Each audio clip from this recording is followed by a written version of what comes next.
Again, everybody, Lance Russell and Dave Brown right along ringside. By golly, we're about ready to go with more big action. Thank you very much, and welcome to Georgia Championship Wrestling. I'm Gordon Soler, your host, and we have quite an hour in store for us.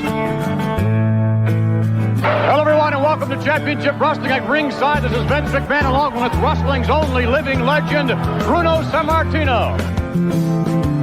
Welcome to this week's edition of Mid-South Wrestling Television. I'm your host, Boyd Pierce, another outstanding card.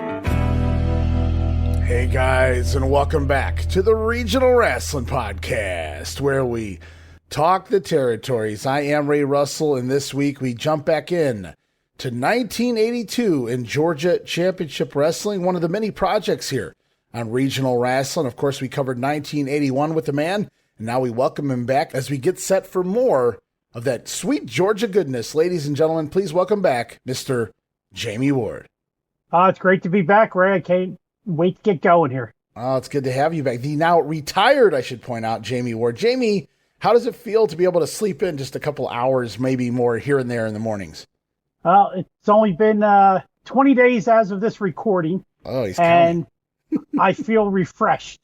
I hope so. Really re-energized, hopefully, to get a little extra sleep in, maybe get to do a few things you didn't get to do before. I know we've had a couple conversations and you're just like, hey man, I'm here all day. You get a hold of me when you got time. So it's got to be very different, but it seems like you're adjusting pretty quickly. Yeah, it still feels like I'm on vacation right now. Mm-hmm. It hasn't sunk in that I'm never going back to at least the post office again. Yeah. Fortunately, no post office nightmares. I haven't worn my knee braces in 3 weeks, and awesome. the back is starting to feel a little bit better. So I'm taking the summer off, and we'll go get a part-time job in the fall for my own mental good. There you go. Mental health. Jammie Ward, proponent of getting a job, guys. You hear that? No, we appreciate all those years of your service in the U.S. Postal Service, Jammie, but now we're getting to the good stuff. We're going back to Georgia at 1982, and we're going to finish up January here. Look at a couple of the house shows as we move into the month of February. Going to tackle, hopefully, a couple weeks of TV here and an Omni show in between. But right now, guys, we go back to Chattanooga, Tennessee, Memorial Auditorium, January the 30th. Going to look at the card. Ricky Harris over El Gran Apollo, who is apparently still here on the house shows, but not so much on TV. It's Bob Armstrong teaming with Jimmy Garvin over Kevin Sullivan and the French Angel, who is subbing for Buzz Sawyer. We'll talk about that in a minute. NWA World Junior Champion Les Thornton over Brad Armstrong by DQ.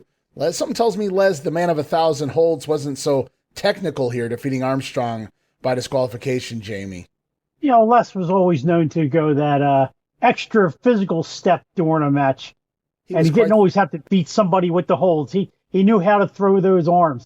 He did, those forearms specifically, but salty dog, to put it mildly, was Les Thornton here. Brad Armstrong getting an education in Rasslin here in Chattanooga. Also in the card, the Wildfire Tommy Rich over Ron Bass, and in the main event, Superstar and Super D, the National Tag Team Champions, over Leroy Brown and Big Red on a disqualification as well there in Chattanooga. Now, I mentioned French Angel subbing for Buzz Sawyer. We've noticed the last several weeks on TV. Now, Buzz is picking his matches, it seems, or someone's picking him for him because he hasn't been wrestling on the television program very much, and he seems to be in and out of the house shows. So I'm not sure what's going on with if he has a nagging injury or what the deal is right now with the future Mad Dog.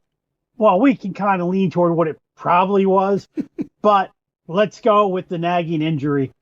Yeah, I don't know if Ole's putting up with anything else this early in the run, but who knows? As we continue on, we go on to Marietta, Georgia, the Cobb County Civic Center, January 31st. French Angel scoring a win over Tommy Rogers. Brad Armstrong defeating Kevin Sullivan. Surely a fun match there. Double count out between Jimmy Garvin and Ron Bass. Bullet Bob Armstrong scoring a win over the Super Destroyer one-on-one. And Wildfire Tommy Rich, this time teaming with Bad Leroy Brown, defeating the Superstar and Buzz Sawyer on disqualification in Marietta.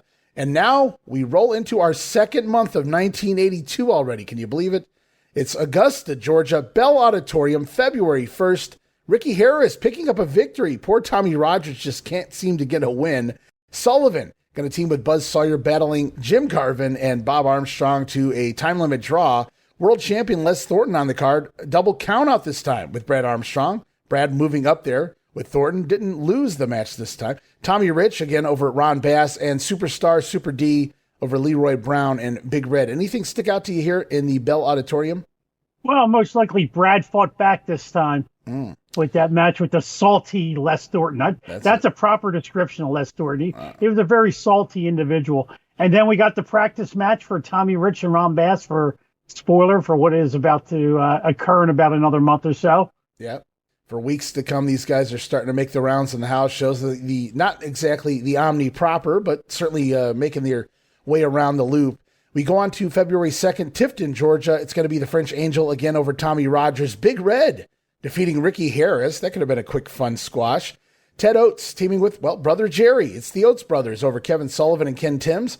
Ron Bass defeating Jim Garvin. And the Armstrongs in the main event over the tag team champion Superstar Super D, but by disqualification. So the Masked Men will retain the titles. It looks like the Armstrongs going back for the belts they lost, but no go here in Tifton. Yeah, well, you got to put them back together because we have that big tag team tournament that we'll find out about shortly. That's exactly what it's all about. As we're going to get to TV in just a moment. But first, one more house show, guys. February 3rd, Columbus, Georgia, Municipal Auditorium.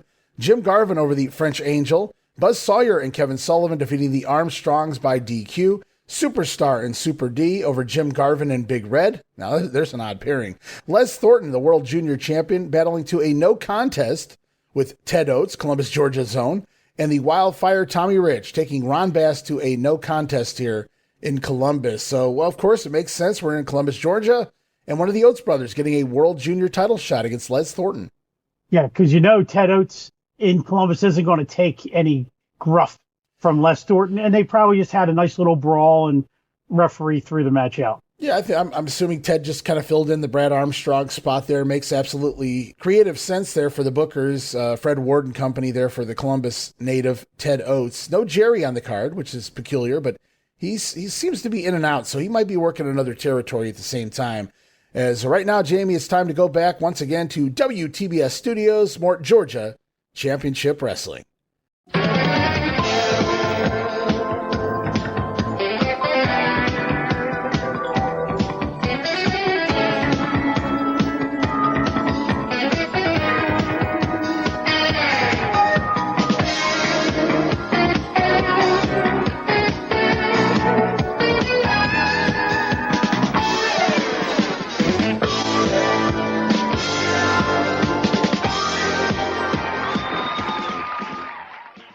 All right, February 6th, Atlanta, GA, TBS Studios, or the sports arena, if you will. It's Gordon Soley, and that is not Rod Piper on my screen. That is, in fact, oh no, Steve-O returns as color commentator, Jamie.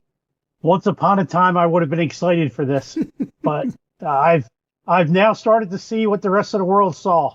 Well, it took you a year of wrestling here in Georgia to come around, 2 years here on the Regional Wrestling Podcast, but you're finally seeing what everybody else has seen all along. And now that Steve-O has lost you as a follower, I don't know that he has any left, but he is back here replacing the Hot Rod as he announces there's been progress with his arm injuries, wrist injury. So I wrote, hooray for Steve. Maybe someday he'll return to the ring. We also learned that Bob Armstrong and Roddy Piper have both been allocated time to come into the studio today for interviews, but they can't be in the studio together at the same time. So we'll have to wait and see what goes on there after that wild brawl we got last time out here on Regional Wrestling between the two. The pull apart with everybody in the locker room emptying, trying to pull the guys apart. I love the story they're telling here. This is so heated, we can't even allow these guys in the same building at the same time. It's a shame they didn't do all their angles like this one, because this one is being told perfectly. It simmered for, 3 months before they actually had a physical altercation, and now the fans just want them to tear each other to shreds, as they do at the moment. So keeping them apart, a wise thing by Booker Ole Anderson. Now, before we get into the wrestling here this week, we go to a VTR pre-recorded Gordon Soley right here in the studio with Steve-O, Tommy Rich, and Falcons linebacker, Captain Crazy, Fulton Kuykendall, former member of the old 77 Grits Blitz guys, as they announced that this Monday night at the Omni, it is the Carnival for Cure. Come on down, guys. It's representing a leukemia research there in the Atlanta, Georgia area. So kind of cool that they put something like that together with some big-time talent, some NFL players. Certainly Georgia Championship Wrestling was huge at the time. and to put it in the large venue such as the Omni. I think that was a pretty cool deal they got going on there for the leukemia research. Yeah, that is an excellent idea. The Philadelphia Flyers started a Flyers Fight for Lives Carnival, and I believe that is for leukemia. Okay. And they used to have it at the Philadelphia Spectrum, and that started back in, I want to say, 1975 or 76 after the defenseman Barry Ashby had died from leukemia, if I'm remembering correctly. So, hey, if they could have it in the Spectrum, they should have it in the Omni. Yeah, no, I think it's a great cause. Certainly, cancer's affected a lot of people that we all know out there. I lost my grandfather who raised me to it, and it's a terrible, terrible thing. So I support this. Even back in 1982, I wasn't quite sure what cancer was, being not even 2 years old yet. I still had to wait till August for my second birthday. But yeah, I think that was a pretty cool deal, and that they pushed it here at the beginning of the program. But now it's time for some wrestling. We go to the ring. Nick Patrick, referee here for hour number 1, as Jimmy Garvin takes on, grizzled prelim veteran Bill White here. Garvin controls the match handily until White backs him into the corner, lays in some stiff shots. Big Bill, though, going to whip Garvin to the far corner, but he takes too long to rush in, capitalize. By the time he does rush in, blam-ho! Garvin off that middle rope with a driving forearm right between the eyes. Going to give Jim Garvin yet another win, 4 minutes and 36 seconds. How do you feel about this run for Jimmy Garvin here? He's there, but they're not really doing much with it. I mean, scoring wins on TV, don't get me wrong, and I know you need different guys for different positions on the show, but it's just really odd that Jimmy Garvin, every week, he's getting TV time, sometimes twice a week, and they're just not really doing a whole lot with him. No, he's basically filling the last role that Brian Blair had, where they always had that baby face that people like that they throw on TV just to get wins, and when they do face the upper talent in the arenas, that that they're able to take the loss, but it doesn't really hurt them because they're still winning on television week after week. Well, I think we've talked about it in the past. Jimmy Garvin just missing a little facial hair. Maybe that's what he needs to get the job done. We'll have to wait and see how that works out for his career. Right now, we go off to Gordon Soley with Ron Fuller, the Tennessee stud, being interviewed. We go back in time to last week. We see a replay of that Bob Armstrong, Roddy Piper brawl. And then Gordon, he's wanting to talk to the Tennessee stud, get his opinion on the situation. Now, obviously, Ron solidly backing the bullet here, but he doesn't discredit Piper as a talent. However, Ron thinks it was a wise idea to keep them separated for today's program because Bob, he was liable to choke Piper out. And he probably would have. I mean, he was a Marine. Now, Roddy is my favorite of all time, but, he was just a Scottish boxer. Quote. I like how you threw the quote in there after the fact. Yeah. So obviously a little bias there. Ron Fuller supporting the bullet, which, wherever one of them went, we always saw the other sooner or later. Talking about Bob Armstrong and Ron Fuller. As we go off now, speaking of the ongoing feud between Armstrong and the Hot Rod, it's a VTR. We go off to Jim Crockett Promotions, Rich Landrum there, as he's going to interview the NWA president himself, Jim Crockett Jr. And man, Jamie, when the president of the NWA has to address the situation, you're in trouble. Oh, yeah, because we haven't seen Jim Crockett Jr. since September, maybe, in a quick cameo after the superstar attacking Tommy Rich in the cage. And I mean, I know they brought George Scott in, but I believe, George Scott as the quote matchmaker, but I believe we did get an interview from Jim Crockett, confirming the suspension that the superstar received at that point. Right. And while he's back, no suspensions here. However, Crockett does say that these threats, the fights, the potential for outside the ring chaos has gone on long enough. And thus the president states these two men must fight in the ring. The match is ordered. It will go down. Roddy Piper versus Bob Armstrong. And when that will be, we'll find out in just a little bit. Right now, also, Crockett, just a quick update on the World Tag Team Tournament, which he says is going very well. Thank you, Jim. The well-spoken Jim Crockett there. So basically, Jim Crockett ordering, you guys got to put together this match, Roddy Piper and Bob Armstrong, and we're going to find out when it goes down in just a little bit of time. But I'm sure 1982, Jammie Ward was splendidly happy to hear this decision. Oh, absolutely. And again, I just wish we would have had technology so I could have seen the Omni shows at that point. Well, I shouldn't say technology was there, but the willingness to air Omni shows nationally wasn't there. Ole's been stingy to even give us just quick little highlights anymore at this point in time. in the Georgia territory, much less getting full matches. That would have been tremendous to put something like that on, kind of like we would see on the MSG network and the USA network, or even the early 80s from the World Wrestling Federation. Give me an Omni card any day. But we go back to the ring here. Kevin Sullivan taking on Ken Hall.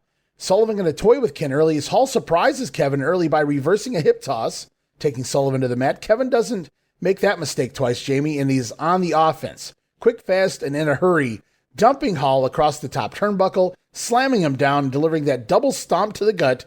Gets it done every time. Kevin Sullivan, winner here, 2 minutes, 4 seconds. Kevin, much like Jim Garvin, and Kevin's established in Georgia. We've seen him as a babyface. We've seen him as a heel. He's back now. But again, Sullivan not doing a whole lot at this point in time.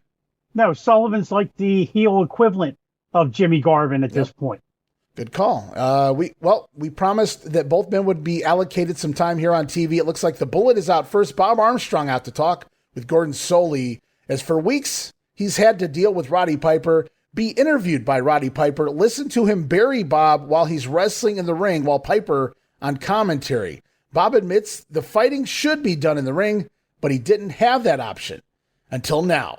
The match will be signed, and he's just tickled to death about it, says Armstrong. He's going to shove the bagpipes down Piper's throat. And we learn at this point in time that match will go down tomorrow night at the Omni. Talk about last-minute ticket sales. And talk about what a nice offering for Bob to do, to put it down his throat instead of up someplace else. That shows that Bob's a good guy. He's a classy guy, absolutely. Yeah, and he knows we're on TV, and he's being proper. I'm sure he said something different maybe off the camera, but Bob Armstrong, Roddy Piper, tomorrow night in the Omni. Brother, it is going to be a battle. As Freddie Miller going to run down the Omni card. We'll talk a little bit more about that later in the program. Right now, we go off to Leroy Brown and Ron Fuller. Fuller's already back out. They've got the Superstar and Super D for the national tag team titles tomorrow night, as Leroy Brown tells the masked champions to come on, bring it on, come out to fight. It all gets decided tomorrow night in the Omni, the national tag team titles on the line. And then, we got another interview. A couple more guys out here. Buzz Sawyer and Kevin Sullivan, who we just saw in the ring. Buzz says this makes 3 weeks now that nobody wants to sign a contract to wrestle him here on TV. Tommy Rich, the national champion, afraid to put his title on the line against either Kevin or Buzz. Boy, that's some foreshadowing of things to come here. Kevin says that Tommy Rich, he has the time for the world title scene, asking why Kevin and Buzz aren't getting their shot at Ric Flair. Hey, Tommy Rich has already had his time in the sun. Why don't we get an opportunity to come after the Nature Boy? So the heels barking out here, hoping that somebody pays attention to him. Yeah, especially Sullivan, if you think about it. He's been in Georgia except for that little 6-month period last year for almost 2 years now. So, yeah, why hasn't Kevin Sullivan gotten a title match?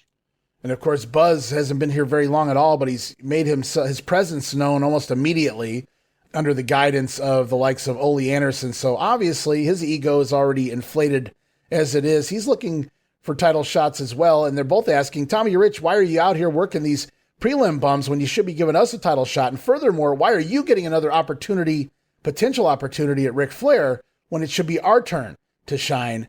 And of course, another match announced for the Omni was the Leroy Brown, Ron Fuller going after the tag belts held by the Mask Duo. And we're going to see Ron Fuller in the ring right now, singles competition, taking on Steve Seibert. And Seibert is a big boy, but Fuller even taller than Seibert, just to give you an idea. Both of these guys, I think Fuller was like a legit 6'9" or so, and a former basketball player in college, if I remember correctly. Yeah, yes, he was. University of Miami, I believe, is where he played ball. I thought from the podcast, when I used to listen to the Fuller podcast, I thought that's where he said he went to school before he quit to become a wrestler. Okay. Well, I guess it paid off for him. He becomes a successful promoter in the NWA for many years, and owned part of a hockey team there at one point. I don't know if he still does or not, but Ron Fuller in the ring right now, prepping for the big match in the Omni, but it's solo work here against Seibert as Roddy Piper arrives on commentary because he was told he couldn't commentate this week, but he doesn't follow anyone's orders. Piper going to do what he wants. As soon as he says that, by the way, Gordon alerts us that a police officer has removed Roddy Piper from the studio for this point in time. So Hot Rod sneaking in, but forced back out. Meanwhile, Leroy Brown going to join commentary next, putting over the newly formed team of himself and Ron Fuller, taking on all comers, he says, It's time for a change around here. And in the ring, nice drop kick by the Tennessee stud, right on the money in the face of Seibert. And again, Seibert, a pretty big dude, so he got up there pretty high. Big, nasty right hand. As Gordon says, he dropped Steve like an ox. It's an interesting analogy there. Down goes Seibert as Fuller scoops him up for a vertical suplex and a series of rapid-fire elbow drops. Going to give the Tennessee stud the win, 2 minutes and 56 seconds. Everything Fuller does looks good. Don't get me wrong, but he does a lot of things for a guy that size that he just doesn't need to do. And I imagine it was the same thing in the Knoxville TV ring. I haven't seen much of that, but doesn't he just look like out of place in a small ring like that? Yeah, well, the guy's nearly 7 feet tall, and he's that's what I mean. Yeah, he's half the length of the ring, so absolutely. If he takes a bump, he can reach the ropes at any time. He's never in any trouble if he gets put in a submission hold here on the TV in the TV studio. That's for sure. Yeah, I mean the one drop kick. I don't know if it was this week or one of the past weeks. He basically threw the drop kick from the ropes and still hit the guy in like the middle of the ring. Yeah. It's great to, if he pulls that out in a big time matchup, and I love that he's showcasing himself here on cable, but at the same time, it's like, Ron, you really don't need to do all this to get over here on TV, but he's getting it done, and he's getting another win here as we go back to Gordon. Blackjack Mulligan back in the territory again. I don't think we've seen Blackjack. I could be wrong. He might have appeared afterwards, but last time I recall off the top of my head, he was coming in promoting him and Barry Windham, his son, Blackjack Jr., as an upcoming tag team in the territory, and we never saw the team again. Right. We only saw Barry one more time, and then Mulligan went into that feud with Bruiser Brody, where neither one ever showed up in a TV studio until like some of the very last matches. That's right. And only one of them would be there. It would either be Mulligan be live or Brody would be live. And that ran until like the beginning of August before they brought in Big Chris Cannon, a.k.a. Bundy. Bundy from the Knoxville territory. So how could I forget the summer feud between Mulligan and Bruiser Brody and some of the battles they were having there? So I knew you would correct me, Jamie, if I was wrong. Blackjack Mulligan back this time. He's been talking a lot recently to outlaw Ron Bass. So I guess Blackjack a heel on this visit to Georgia as he mocks the other wrestling families, the Von Erichs, the Armstrongs, Brad Armstrong needing permission from his father to use the bathroom. But instead of being an example for his shining family, says Blackjack, he's looking out for himself, going to make an example for himself. He has no friends. He's not worried about his family. He'll stab everyone in the back to make a buck. Yep, definitely a heel this round. Good promo, though, here from Mulligan. And little do we all know that he's about to stab Georgia in the back because in 10 days he's going to appear at a WWF TV taping. Now, I don't know if I know Vince hadn't bought the company from his dad yet, but I wonder if by this point Vince is basically running the show for the most part as far as grabbing talent. And he probably saw Mulligan on there and immediately made a phone call. Hey, if you just got that exposure, I need you up in the WWF now. You made it to cable, so let's get you back to work, pal, up here in the big leagues, the New York City, pal. So Blackjack Mulligan, and we're going to see him in the ring here taking on Ed Timbs. They do promote him as kind of going to stick around here for a little while, but like you said, it's all for naught because he's not here for very long at all. In fact, spoiler alert, I believe he's just here for this episode of TV. As Mulligan takes on Ed Timbs, he attacks Timbs, big boot right out of the gate. Gordon Soley pointing out how extraordinary Blackjack appears to be this week.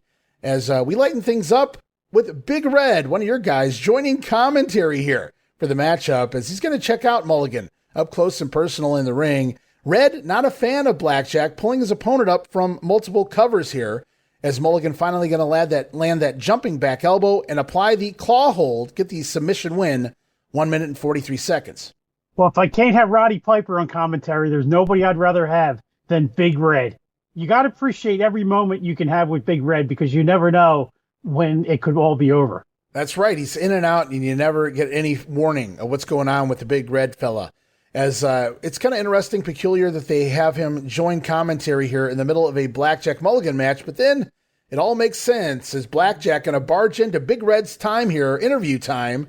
Mulligan wants more interview time of his own, but it's supposed to be Big Red right now, says Gordon Soley. Red thinks there's something wrong in the head of Mulligan. That's what I've heard also. Blackjack talks about all the things that make him and Red alike. They have 2 arms, 2 legs, 2 eyes, But that's where it ends, he says, Big Red, because boy, and that's where Red, that's all he can stand. He can't stand no more. Not going to have any of that boy talk here. He says, this is 1982. It ain't like that no mo. Blackjack Mulligan, Red removing his jacket as the two men look to throw down right there, and Gordon Soley in between shouting as we head into a commercial break. Fun way to go into the commercial segment. And Gordon's just praying neither one accidentally trips so he doesn't get squashed. Smashes poor Gordon Soley. Stuck in between the big Blackjack and, of course, the large Big Red as well. So it looks like those two are going to have some words here, and we're going to see if something happens any further here on TV or moving forward. Again, Blackjack not going to be around long, but maybe he'll be around long enough to battle Big Red as we go back to the ring for Brad Armstrong, singles competition. Remember, his father not wrestling here this week. Brad taking on Ken Timms now.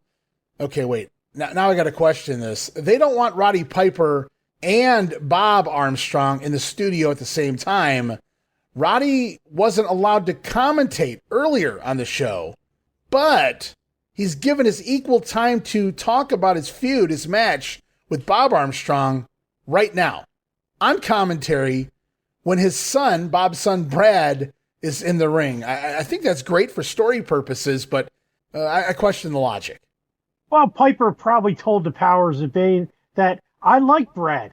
I won't do anything to him. It's his daddy I don't like. They took his word for it, I guess. Roddy Piper. So Bob Armstrong gets an interview proper. Roddy Piper allowed to rebut here during a wrestling match. That just doesn't seem fair to Hot Rod as he rants for a couple minutes and Gordon Soley dismissing him, citing equal time at that point. He'd run out of time, the same amount of time that Bob had, ignoring the fact that Bob got an interview, like I said, and Roddy is put on during a matchup. But Piper does leave by his own choice, though. He makes it very clear. And thus, Steve-O returns, replacing Piper on commentary, referring to Roddy as Hyper Piper. I wrote, Steve-O is the shits, Jamie. I'm sorry. You have to apologize. The people have won me over. He has worn me down. How long do you think it took him to come up with Hyper Piper, and how awesome do you think he felt when he got to say that on TV? He just seemed like he'd been waiting all day to say Hyper Piper, like he coined some sort of catchphrase.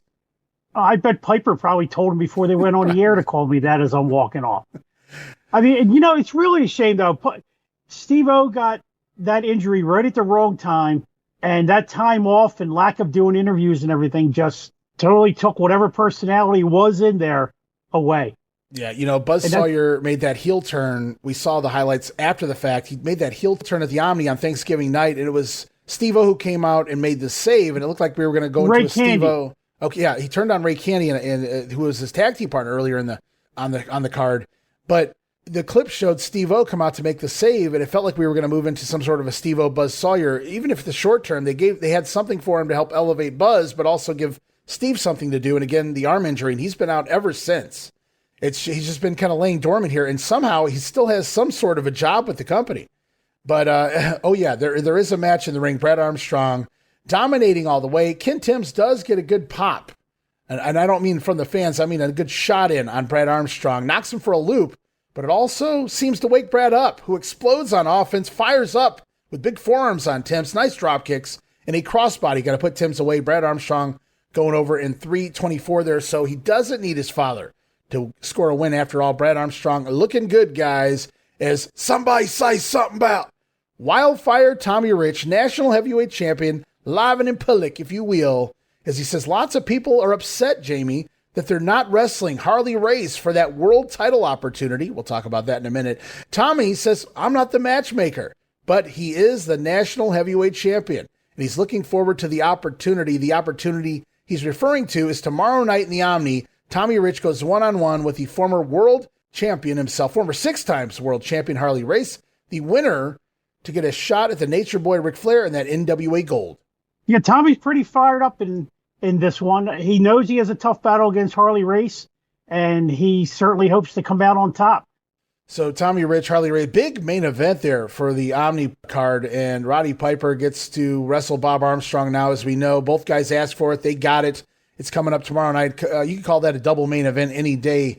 And Hot Rod, though, again, going back to Piper just really quickly, Jamie, the fact that he was not given the proper interview time, and I think Roddy should have protested that, but instead he went along with it. He even left the interview area when Gordon Solie asked him to. So he's abiding by the rules. He's playing by the rules for now until we get to the Omni.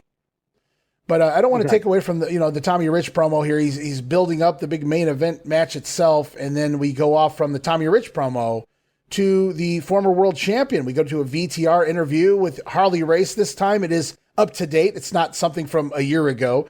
Harley says he didn't think it would be necessary that a former 6-time world champion need to qualify for a world title shot. Of course, referencing the number 1 contender match with Tommy Rich. So now Race is coming for Tommy's national title. He says it's been since June of 1981 that Harley's been given an opportunity at Ric Flair's world title, citing all of the years that he dominated with the belt himself, even having matches right here at the Omni. So the only thing Tommy Rich can claim is the shortest world title reign in NWA history is Harley Race. Not impressed with Tommy Rich. Harley thinks this might be a bit of a cakewalk, walking back into a world title shot with the Nature Boy.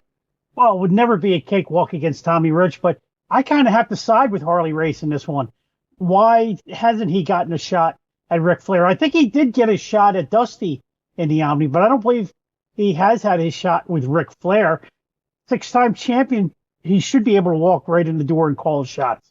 Yeah, definitely not here in Georgia anyway, Harley Race and Ric Flair, but it could be coming soon, guys. Stay tuned if Harley Race can defeat Tommy Rich, or maybe even if he doesn't. We'll see what happens there. As he's back, I love it. Roddy Piper can't be held down, can't be held back, can't keep him out of the studio. He says he's tired of being a nice guy. He doesn't buy that Bob Armstrong asked for this matchup tomorrow, but Piper sure did. Roddy claiming that Brad's been begging his daddy not to get in the ring with the Hot Rod. He doesn't need any lessons on how to jump on the bullet, says Piper. He's looking forward to it.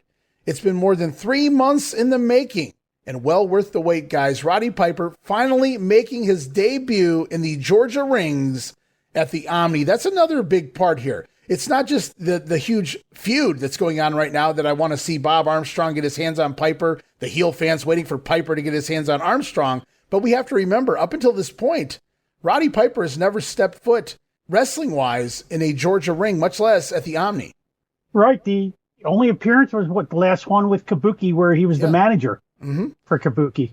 So while he's been up there winning titles in Jim Crockett Promotions, Piper has been down here in Georgia just as color commentator alongside Gordon Solie. But now it's put up or shut up, and I can't wait for it to go down. As we continue on, we go off to a VTR now from Championship Wrestling from Florida. Gordon Solie sitting there with the former NWA president and the current promoter of Florida, talking about Eddie Graham as they reference the ongoing worldwide World Tag Team Title Tournament. With Gene Anderson going down, Ole took on a new partner, says Eddie Graham, but they defended the title a day too late, and the titles were vacated, leading us to the first ever true worldwide recognized tag team champions. It's going to be recognized by every promotion, says Eddie Graham, comparing this excitement to Eddie's debut in Madison Square Garden. He says he just came back from England, and now it's off to the Orient to continue to oversee this monster tag team tournament. Talk about trying to build something up, Jamie. Yeah, they're giving it full effort. Of course, no other U.S. promotions are going to get involved besides Florida, Georgia, and the Carolinas. Yeah, right. But they talk about West Coast tournaments and tournaments in Japan. It's a little kayfabe, but I love that they're building it up like something this huge, right? There's basically a tournament in their world in every territory, every state, every country is coming out for this one. This is going to be recognized worldwide, so they say. And one of the teams involved in the tournament are in the ring. They are the national tag team champions right now, talking about the Masked Superstar and Super Destroyer taking on Rick Connors and Tommy Rogers.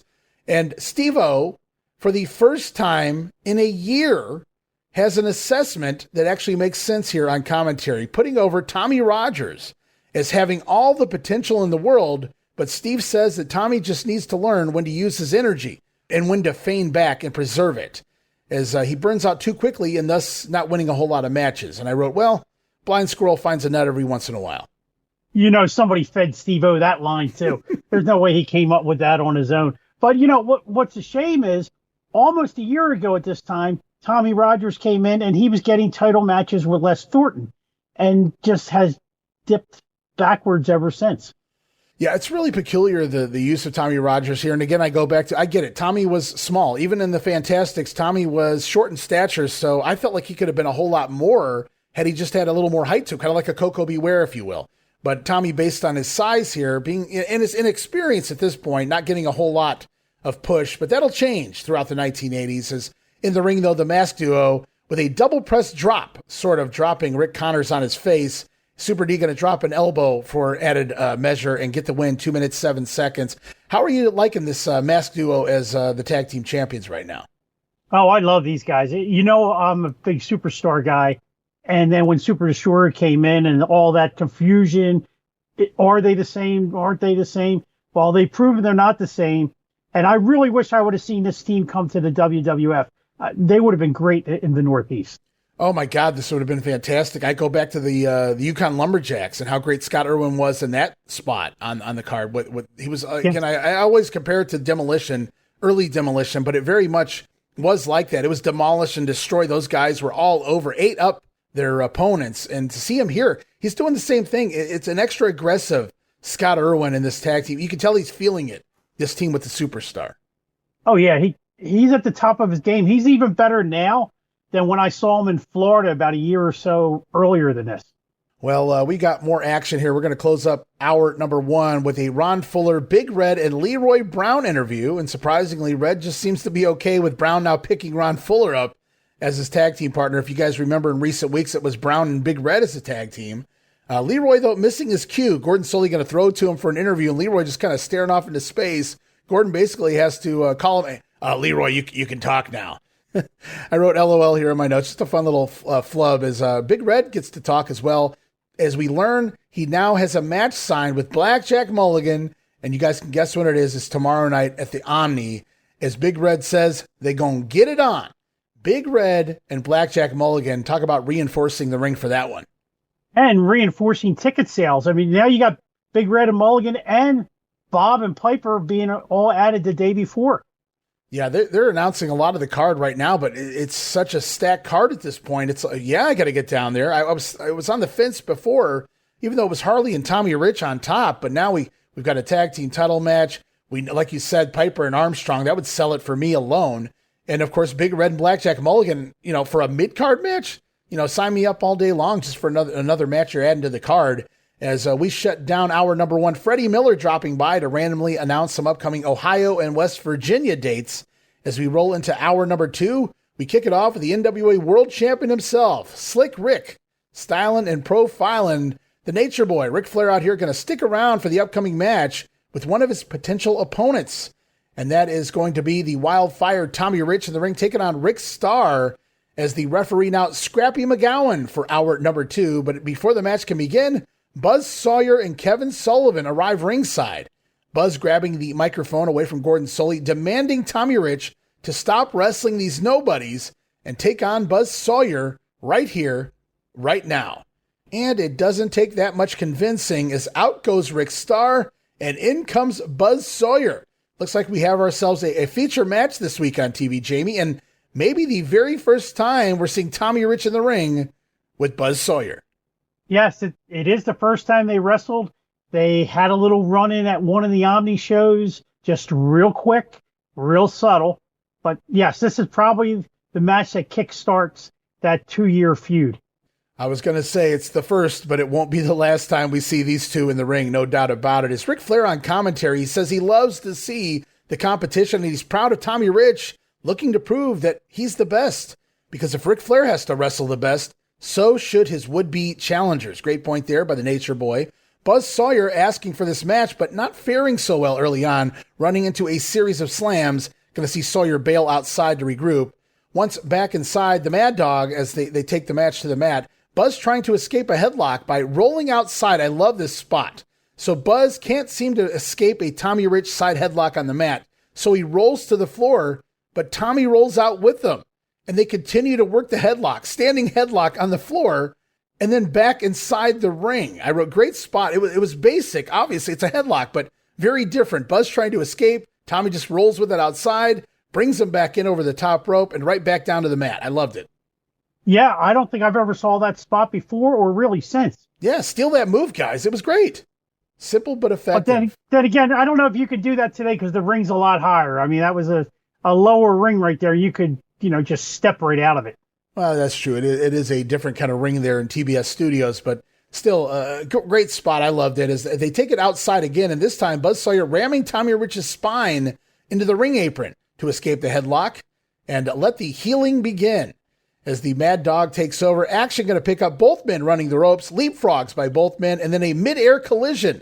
Looks like Buzz Sawyer going for a body block. Tommy Rich might have been going for the Thez press, but instead both guys colliding. Down go both men to the mat, but Buzz Sawyer up first, missing a big splash. Tommy Rich then going for a cover, but here comes Kevin Sullivan. Outside interference, drawing the disqualification, but we get about 9 minutes of action between these two right here on TV. You got to love that.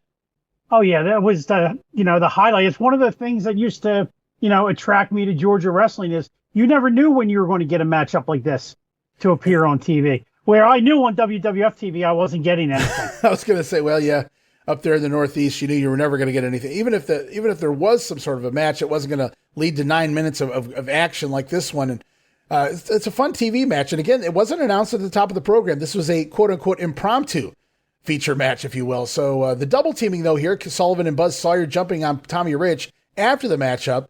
And it looks like Sullivan going to hold Tommy from behind. Buzz Sawyer going up to the top rope, going to leap off, but it's Jimmy Garvin out.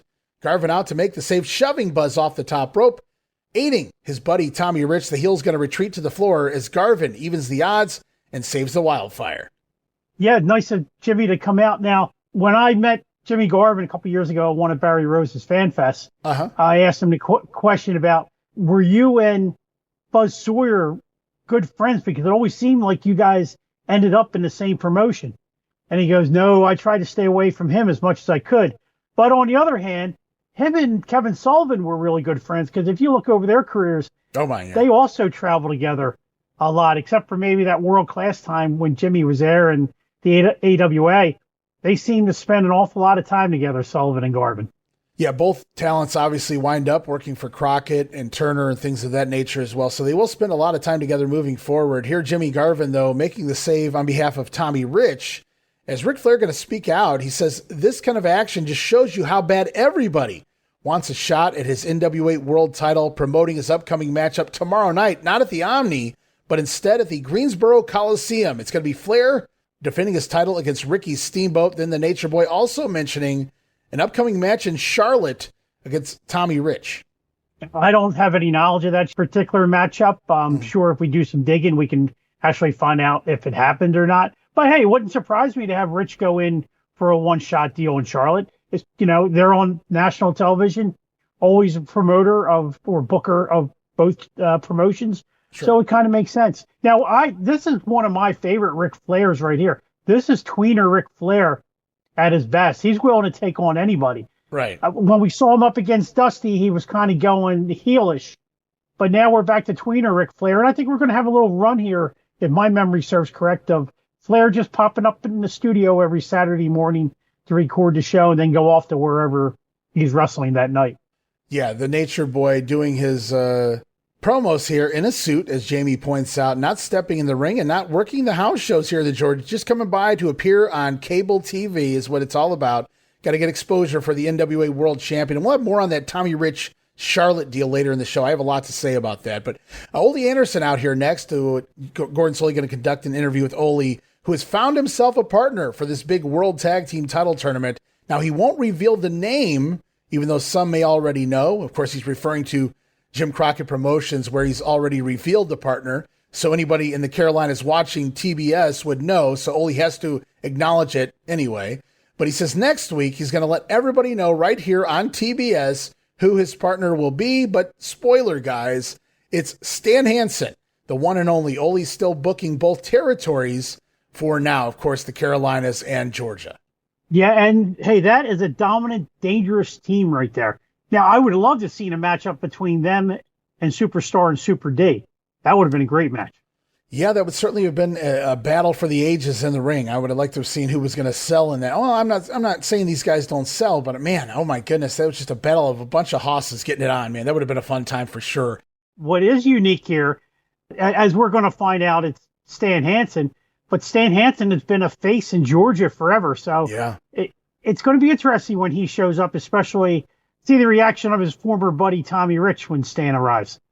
Yeah, that's it. And we're going to get a little bit more about that again on the next week's episode of TV. So we'll talk about it in just a little bit of time. But Tommy Rich back out here for an interview now, who says he had no beefs with Buzz Sawyer nor Kevin Sullivan. But after that little show they just put on, it's on now. Anytime, any place, boys, bring it on, says the Wildfire. He's not sure if Sullivan and Sawyer are flunkies trying to help Harley Race kind of soften Tommy up for the big matchup at the Omni. But either way, he's ready and he's fired up, brother. Tommy Rich coming for Harley Race and issuing an open challenge to wrestle Buzz again or even take on Kevin Sullivan. Yeah, that was a much better interview from Tommy this time. Plus, he had his national heavyweight championship belt, which we haven't seen that often since Superstar won it back in September. Nobody ever wants to carry it out on television, but Tommy finally did here. Normally when I say this next line, I kind of do it with a groan depending on who it is, but I say it with a smile as I get to say Roddy Piper returns. Now, usually when we see somebody appear 17 times on an episode of TV, it's overkill, but I love the fact that Hot Rod just keeps finding ways to return out here to the studio as he kind of backs Steve-O out of the camera angle by taking over his spot next to Gordon as Steve and Piper have a little stare down. But Piper says it's best you back off with only one good hand, man. So you got to love that. As again, we go back to last week's brawl. We get a replay again between the Bullet and Roddy Piper. Piper commentating over it this time, and you got to love that. His version of what led up to it. He says, there it is, 29 people holding back Bob Armstrong. As Roddy, we see in the clip, turning his back, and then Bob going to attack. You can't deny that. His son, Piper says, Brad crying when Piper takes over in the fight. Then, when Roddy was in control, everyone grabbed him in order to save Bob, and Piper even still broke away to continue the brawl. Great promo here from the Hot Rod. I love that they let him commentate over the fight. In my notes, I have, this is Roddy Piper at his finest. This is probably the crescendo of Roddy Piper interviews with the intensity and just how he is spitting things off word after word without stumbling over his words like I do. The guy, he was just magic. He doesn't even have to think. It just naturally flows out of his mouth 100 miles an hour. Just the stuff he's saying. It's great. I mean, everything, it makes sense. It's narrative, even though it's a little over the top. It's like, well, I mean, that could be true. You never know. Roddy Piper and Bob Armstrong, it's going to be an epic feud moving forward as they're finally going to get in the ring. But right now we go back to the ring. Tommy Rogers in singles competition taking on Rick Starr. Now, Rick dipped out of his matchup earlier with the Wildfire, but he's taking on Tommy Rogers now. And Starr going to avoid a drop kick, not once, but twice during the match, going for the same spot twice. Come on, Tommy. But Starr can't seem to capitalize or at least stay on top of Tommy Rogers in order to put him away. Lots of quick pinfall attempts here in this matchup by Rogers. Finally, though, putting Starr down with a monkey flip into a float over, scoring the pin 4 minutes and 55 seconds. And hey, how about that, Jamie? Tommy Rogers finally gets a win here. I want to say on TV, but really anywhere on the Georgia Loop. Yeah, he got the Mike Jackson spot today.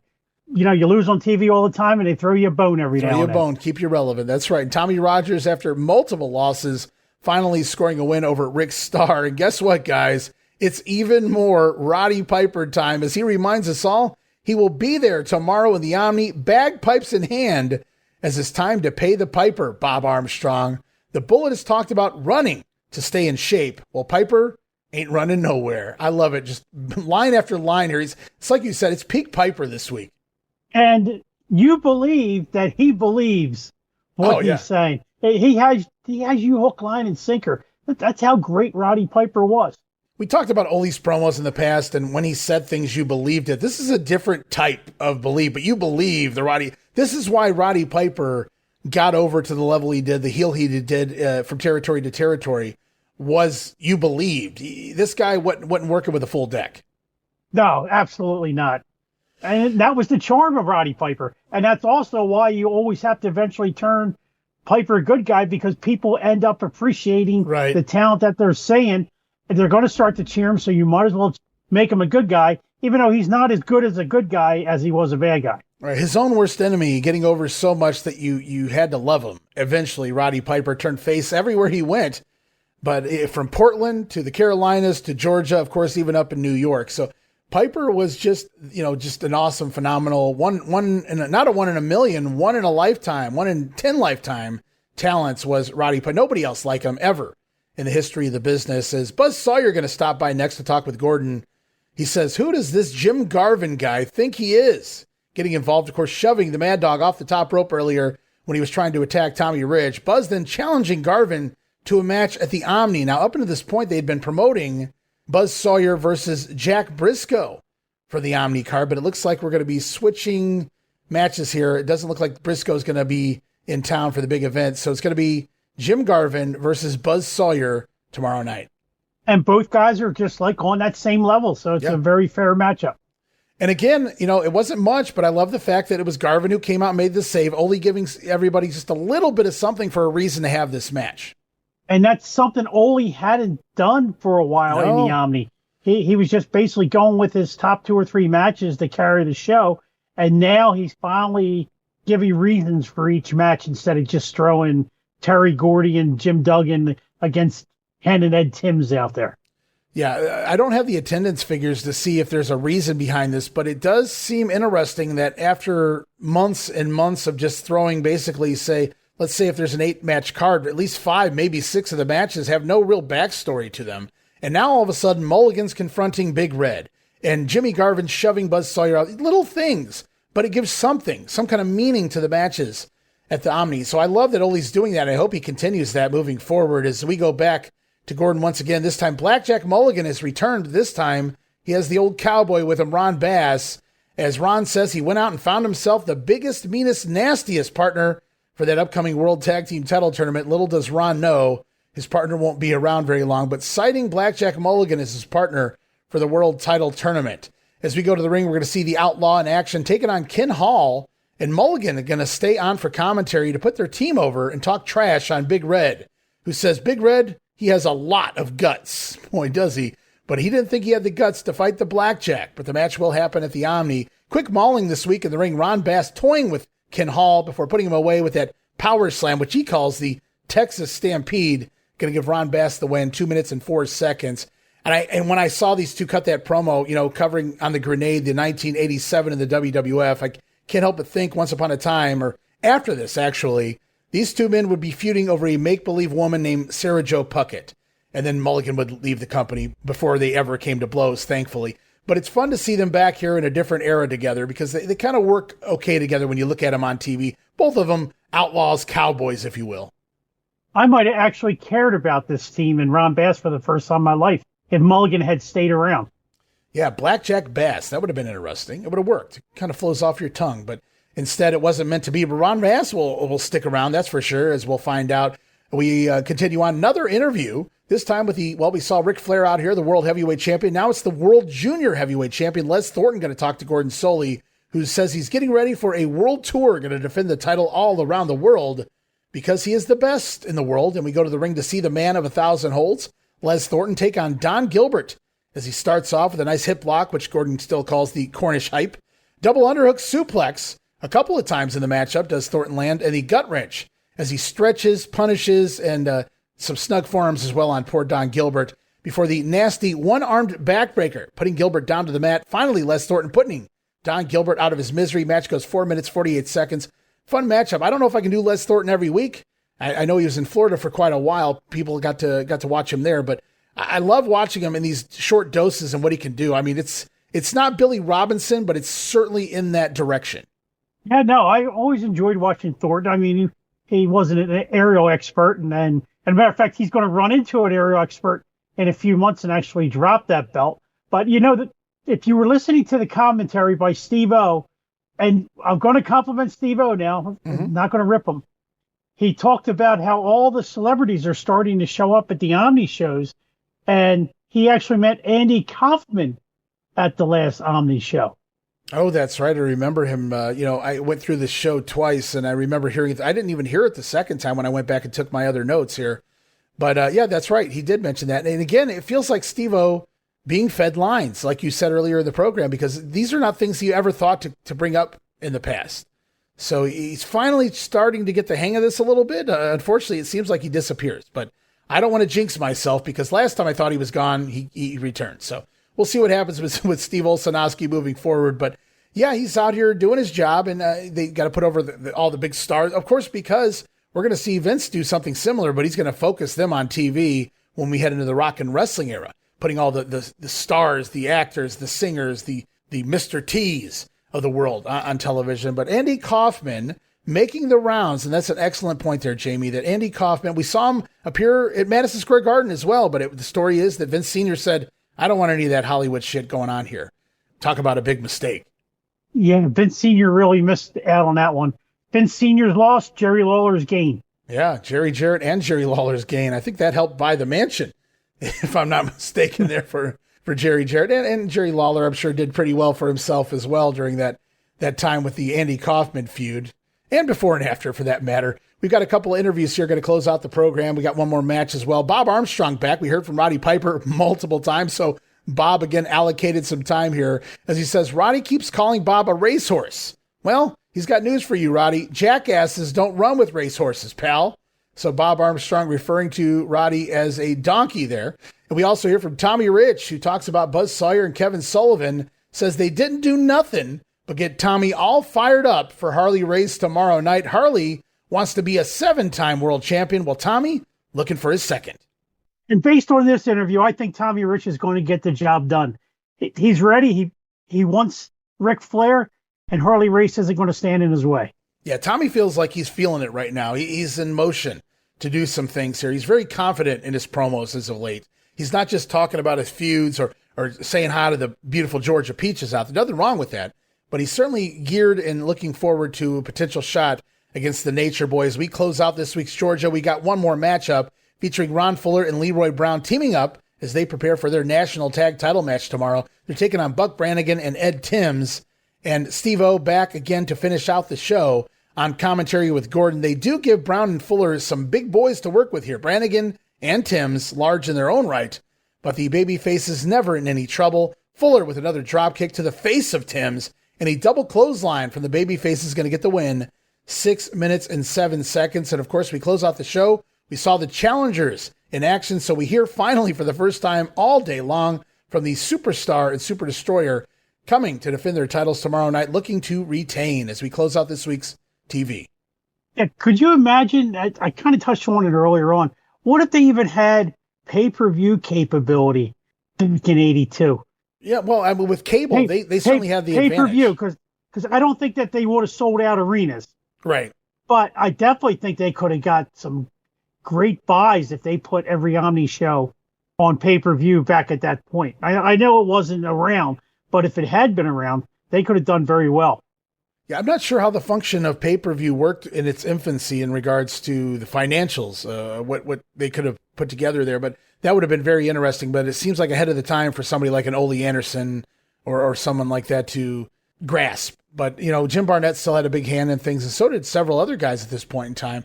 But instead, we are expanding slowly, guys, is the Georgia territory as we go on later that evening, February 6th, Chattanooga, Tennessee, Memorial Auditorium.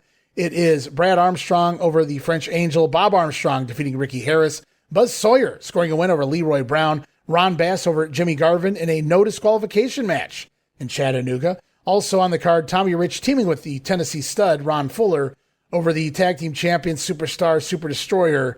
Going to have to assume the title's not on the line there in Chattanooga, but a fun main event. Oh, absolutely. And then, I mean, if you think about right now, this roster Ole has going can rival that roster that he had in August when he had Patera and Kevin Von Erich and Snuka, Gordy, Hayes, Rich. This current roster can rival that. It's as close as it's come since that time. I think some of those names are slightly bigger nationally, obviously. It's certainly moving forward, but I totally agree with you right now. This is the best the rosters look. That entire fall into the winter just felt like a huge lull. It was like, what are we doing here? It just felt like something was missing, but things are definitely picking back up with all the talent as we're going to see. It's just going to get bigger and better as the weeks progress. relive the glory days of Memphis wrestling with the Retro Wrestling Review USWA podcast. Each week, we go back in time to review USWA Championship Wrestling from the 1990s, episode by episode. Join us for watch-alongs, behind-the-scenes stories, and exclusive interviews with people who were there and lived it. Whether you grew up watching it or you're discovering it for the first time, this podcast is your ringside seat to Memphis wrestling history. It's all a part of the WrestleCopia Podcast Network. Listen now at uswapodcast.com.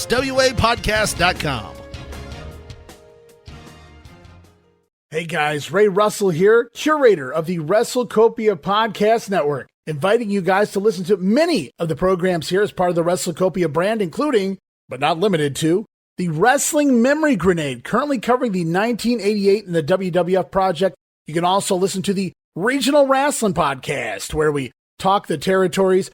You can also listen to the Wrestling Stoop with the legend himself, Bob Roop. But that's not all. You can also check out the Puro Wrestling Academy with the professor of Puro Resu, Mr. Dan Ginnity. Dan and I go back in time and cover the history of Japanese professional wrestling in the English language. And you can listen to all of those shows and more, all part of the WrestleCopia Podcast Network, located over at WrestleCopia.com. That's WrestleCopia.com, and anywhere your podcast streaming needs are met. And while you're at it, why not subscribe to our social media guys for all the latest goings on here at the WrestleCopia Podcast Network. Plus, I'm constantly adding old school video clips and pictures from throughout wrestling history. You can follow us over on X, formerly Twitter, at Wrestling Grenade. That's at RASSLIN Grenade. Also, follow and like me, Facebook.com/Wrestling Grenade. And why not subscribe to YouTube.com/Wrestling Grenade. And of course, now would be a fantastic time to become a WrestleCopia patron over at patreon.com/WrestleCopia. That address again, patreon.com/WrestleCopia, where you get so many gifts, including all of my insanely detailed show notes for every episode of The Grenade Show, Regional Wrestling, and the Monday Warfare podcast. You'll also get early access to a lot of the podcasts here on the WrestleCopia brand, where you can listen days and sometimes as much as a week earlier than the rest of the listeners. But that's still not all, guys. You also get at least a dozen digital downloads for your viewing and reading pleasure each and every month, plus random bonus video drops, and of course, the Patreon exclusive Watch Along series covering many past WWF and WCW events. And if that's not all, videocasts, also now a part of Patreon. No subscription, cancel anytime. Give it a try for a month, guys. I think you'll like the content that I offer, and every penny of it goes right back here into paying the bills. So if you're looking to support that next up-and-coming podcast brand, please consider making it WrestleCopia. Help me pay some of the bills to keep the WrestleCopia Podcast Network and all of the great shows here up and running for the months and the years to come.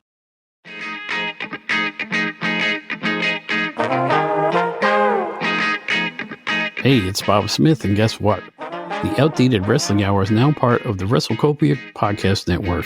But hey, no fear, you're still going to hear the unique guests, comedy, music, authors, journalists, funny people. Who knows who's going to end up on the Outdated Wrestling Hour? Remember, it's all new and all old. So check it out in the WrestleCopia Podcast Network and wherever you get your podcasts. Listen if you know what's good for you. We move on the following day, February 7th. The Omni in Atlanta, Georgia. 10. Count them, 10 big matches, guys. Let's look at the results here. French Angel over Tommy Rogers. So much for that push. Jerry Oates. Ricky, you're happy for the French Angel scoring a win, are you? You know, I love the French Angel. Jerry Oates defeating Ricky Harris. Buzz Sawyer over Jim Garvin. Originally supposed to be Jack Briscoe, as we talked about. Jimmy Garvin shoving Buzz Sawyer off the top rope on TV. Buzz getting his revenge here, downing Garvin in the Omni. Kevin Sullivan defeating Ted Oates. So the Oates brothers go 1-1. 1 win, 1 loss here. NWA World Junior Champion Les Thornton battling Jerry Briscoe, the former World Junior Champion. They battle to a double count out here. It's Blackjack Mulligan scoring a win over poor Big Red. Brad Armstrong over Ron Bass by disqualification. National Tag Team Champions Superstar and Super D. Double count out with Leroy Brown and Ron Fuller. Roddy Piper. Double count out with Bob Armstrong. And the National Heavyweight Champion Tommy Rich defeating Harley Race on a disqualification. What are we doing here, Jamie? 10 big matches. And when we get to the big matches, it's double count out for the World Junior title. It's a disqualification in the Brad Armstrong match. It's a double count out in the tag team title match. It's a double count out in the Piper Armstrong match, and another DQ in your main event, Tommy Rich over Harley Race. I don't know if I like the booking here. Now, back then, it didn't matter. NWA did whatever they wanted to, and the people always came back. Sounds like Memphis in that respect. Yeah, but I mean, they did give them 10 matches at the end of the day. Hopefully, and I have to have faith in some of the storytelling that they left the fans happy at the very least at the end of some of these outcomes. I'm sure some of the heels paid for these finishes, but it's kind of interesting to do this many, 5 non-finishes out of 10 matches. Every match that had any importance whatsoever, given a schmoz, if you will. You know, as they said, you know, back at that time, that was kind of like an accepted thing, where you had you were going to get finishes every time non-finishes on shows. Right. It's as time progresses, that's when the fans get tired of the non-finish, and you know, right up to today. I mean, you can have a screw job, but you have to have, you know, basically the 1, 2, 3. You don't see a lot of DQs in today's product. It's very different. I agree with you. You know, you go back to the early WrestleManias and you count how many non-finishes there are, and you go, it's fucking WrestleMania.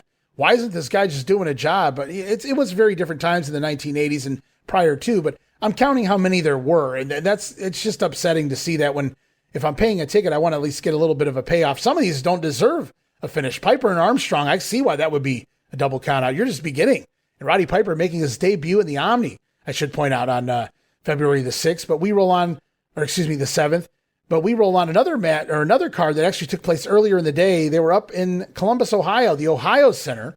Tom Pritchard over Ricky Harris, Jimmy Garvin defeating the French Angel, the Armstrongs over Kevin Sullivan and Buzz Sawyer in a Texas Tornado match, Ron Bass defeating Tommy Rich, how about that, in a Texas Bull Rope match, and Leroy Brown and Ron Fuller over the tag team champions, the Masked Superstar and Super Destroyer, by disqualification. Now, Columbus in the past, we've talked about the loaded cards. Not so loaded here, but it feels like instead they favored gimmick matches to bring out the fans. Texas Bull Rope, Texas Tornado, a lot of Texas battles here in Ohio.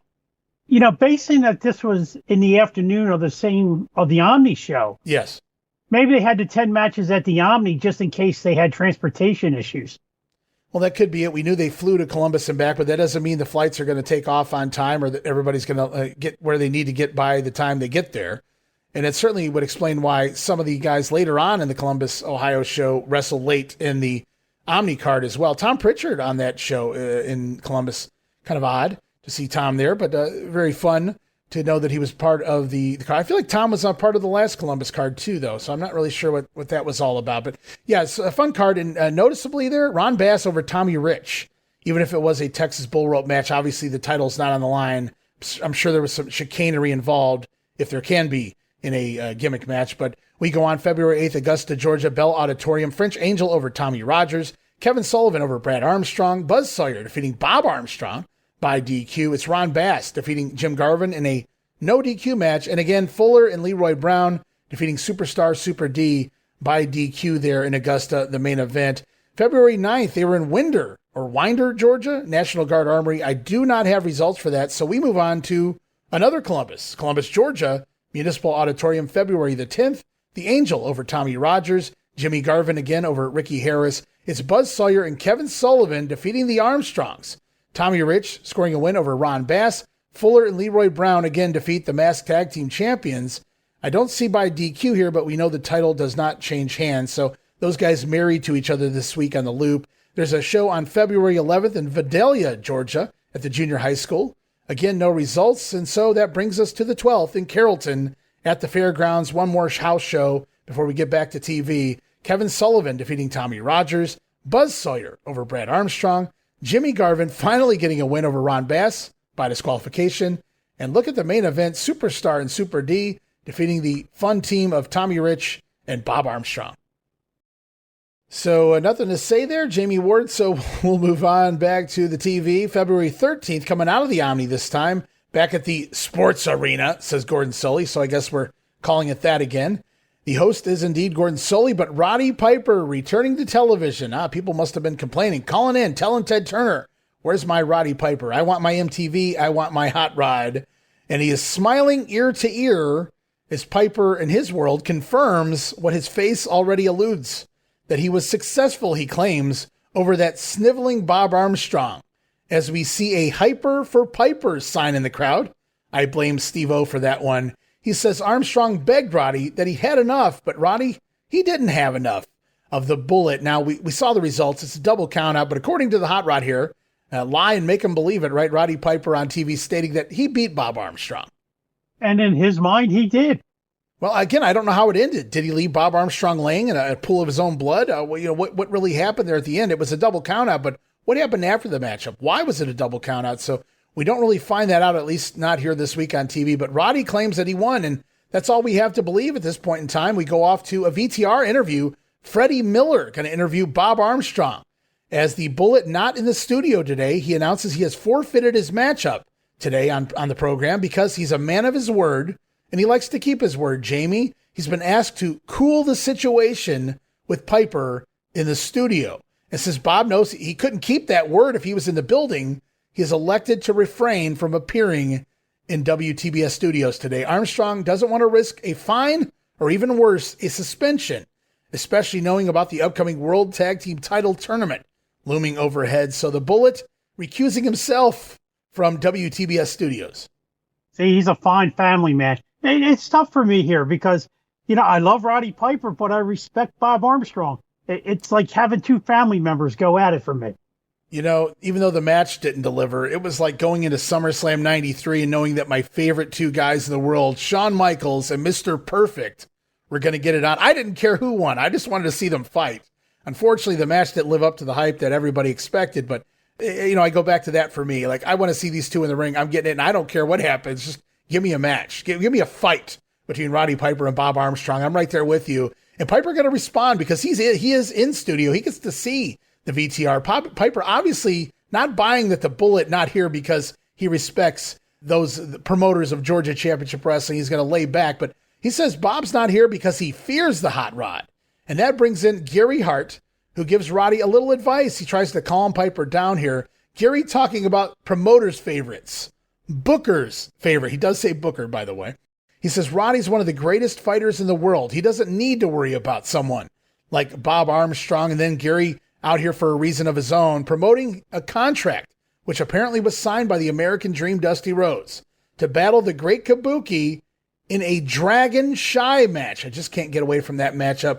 Gary Hart will return later in the program to explain what a Dragon Shai match is. It's funny, my son here in 2025, school's out, been back to binge watching the old NWA, and where, he's coming into the end of 1989, but even in 89, Gary Hart back there promoting Dragon Shai matches, that time with the Great Muta. Yeah, the Dragon Shai match, for somebody watching on television, it's a great mystery. What kind of match actually is this? I mean, we are going to get some kind of taste of what it is. Yeah. And if I'm somebody in Atlanta, I want to get down there and see Dusty Rhodes destroy Kabuki. Well, and I actually would have a little fear Kabuki might destroy Dusty Rhodes since he is the master of the match. Well, we've seen them in the ring before here at the Omni, but this time a little different. We're going to talk a little bit more about that matchup and what a Dragon Shai contest is later in this program. Right now we go to the ring. Kevin Sullivan battling Tommy Rogers. Scrappy McGowan, referee here in hour number one. Devious and aggressive as always. Everything you could expect from a Kevin Sullivan match. And after a win last week, Tommy Rogers barely able to get any offense in here this week as he tries for a drop kick, but again misses. He did that last week too, Jamie. Sullivan, though, dumping Rogers again across the top rope. He's been using that move a lot as of lately. Then power slams Tommy down to the mat for the double stomp. Going to put Tommy down 4 minutes and 45 seconds. Kevin Sullivan looking good as we go off now. The NWA World Champion back in the studio again this week. Ric Flair talking with Gordon Soley. So again, I go back to, he's clearly making cable TV, but not the towns. We don't see him in the house shows, but Ric Flair getting himself on TV nationwide. And he's there. I mean, he's promoting the brand of the NWA, and he's, once again, we're still tweener Ric Flair here, and I love it. He mentions everybody in this interview. And he's getting it over because he realizes, again, this is cable. Everybody can watch this. So he talks about his opponents all around the world, the Von Erichs, the Briscoes, the Steamboats, and now Tommy Rich has apparently earned himself another title shot. And Nature Boy says that match is going to go down in Charlotte. He tells Tommy Rich to be ready. We'll talk about that in a minute. Gordon says one man that Ric Flair didn't mention was Harley Race in that name drop list. Somehow Georgia pushing a race match against Ric Flair, even though Tommy won the battle with Harley. Ric Flair announcing the match in Charlotte with Tommy Rich before Tommy even beat Harley Race. Now we are to assume that match was booked because Tommy beat Race last week in the Omni. So somebody did something wrong here. And we're surprised. I mean, we get a lot of little flub-ups like this. Well, that's true, especially when the same guy's booking both territories. It can definitely get confusing, I guess, the dates and things of that nature. And Ric Flair, I mean, he's looking at his schedule, right? He doesn't really pay attention to what they're doing behind the scenes so much. So Rick gave it away, I guess, probably before he was supposed to. His booked match with Tommy Rich last week coming up in Charlotte, even though Tommy didn't earn it until after the fact when he beat Harley Race at the Omni. And even funnier, Harley Race lost the match against Tommy Rich, and yet they're still promoting, as we'll see, a title match between Harley Race and Ric Flair. So I guess it didn't matter if you won or lost that match. That was the big main event at last week at the Omni. Yeah, another hole in always booking, which is usually very good. But at this point, I'm guessing the stress of doing both and always starting to have holes in both promotions. Yeah, and it shows, and Ole's not going to be long for the Crockett Promotions. I believe he's only got like 2.5 more months of booking there for JCP, and then it's Georgia all day, every day. Now, after that Ric Flair interview, one of the most important pieces of knowledge in the history of professional wrestling is thrown out there by Gordon Solie. Okay. And if forever changed my life, and luckily I had nice parents who allowed me. Back in 1982, long-distance phone calls were kind of expensive, but Gordon Solie brought up that due to fan demand, that they were setting up a hotline that you could call.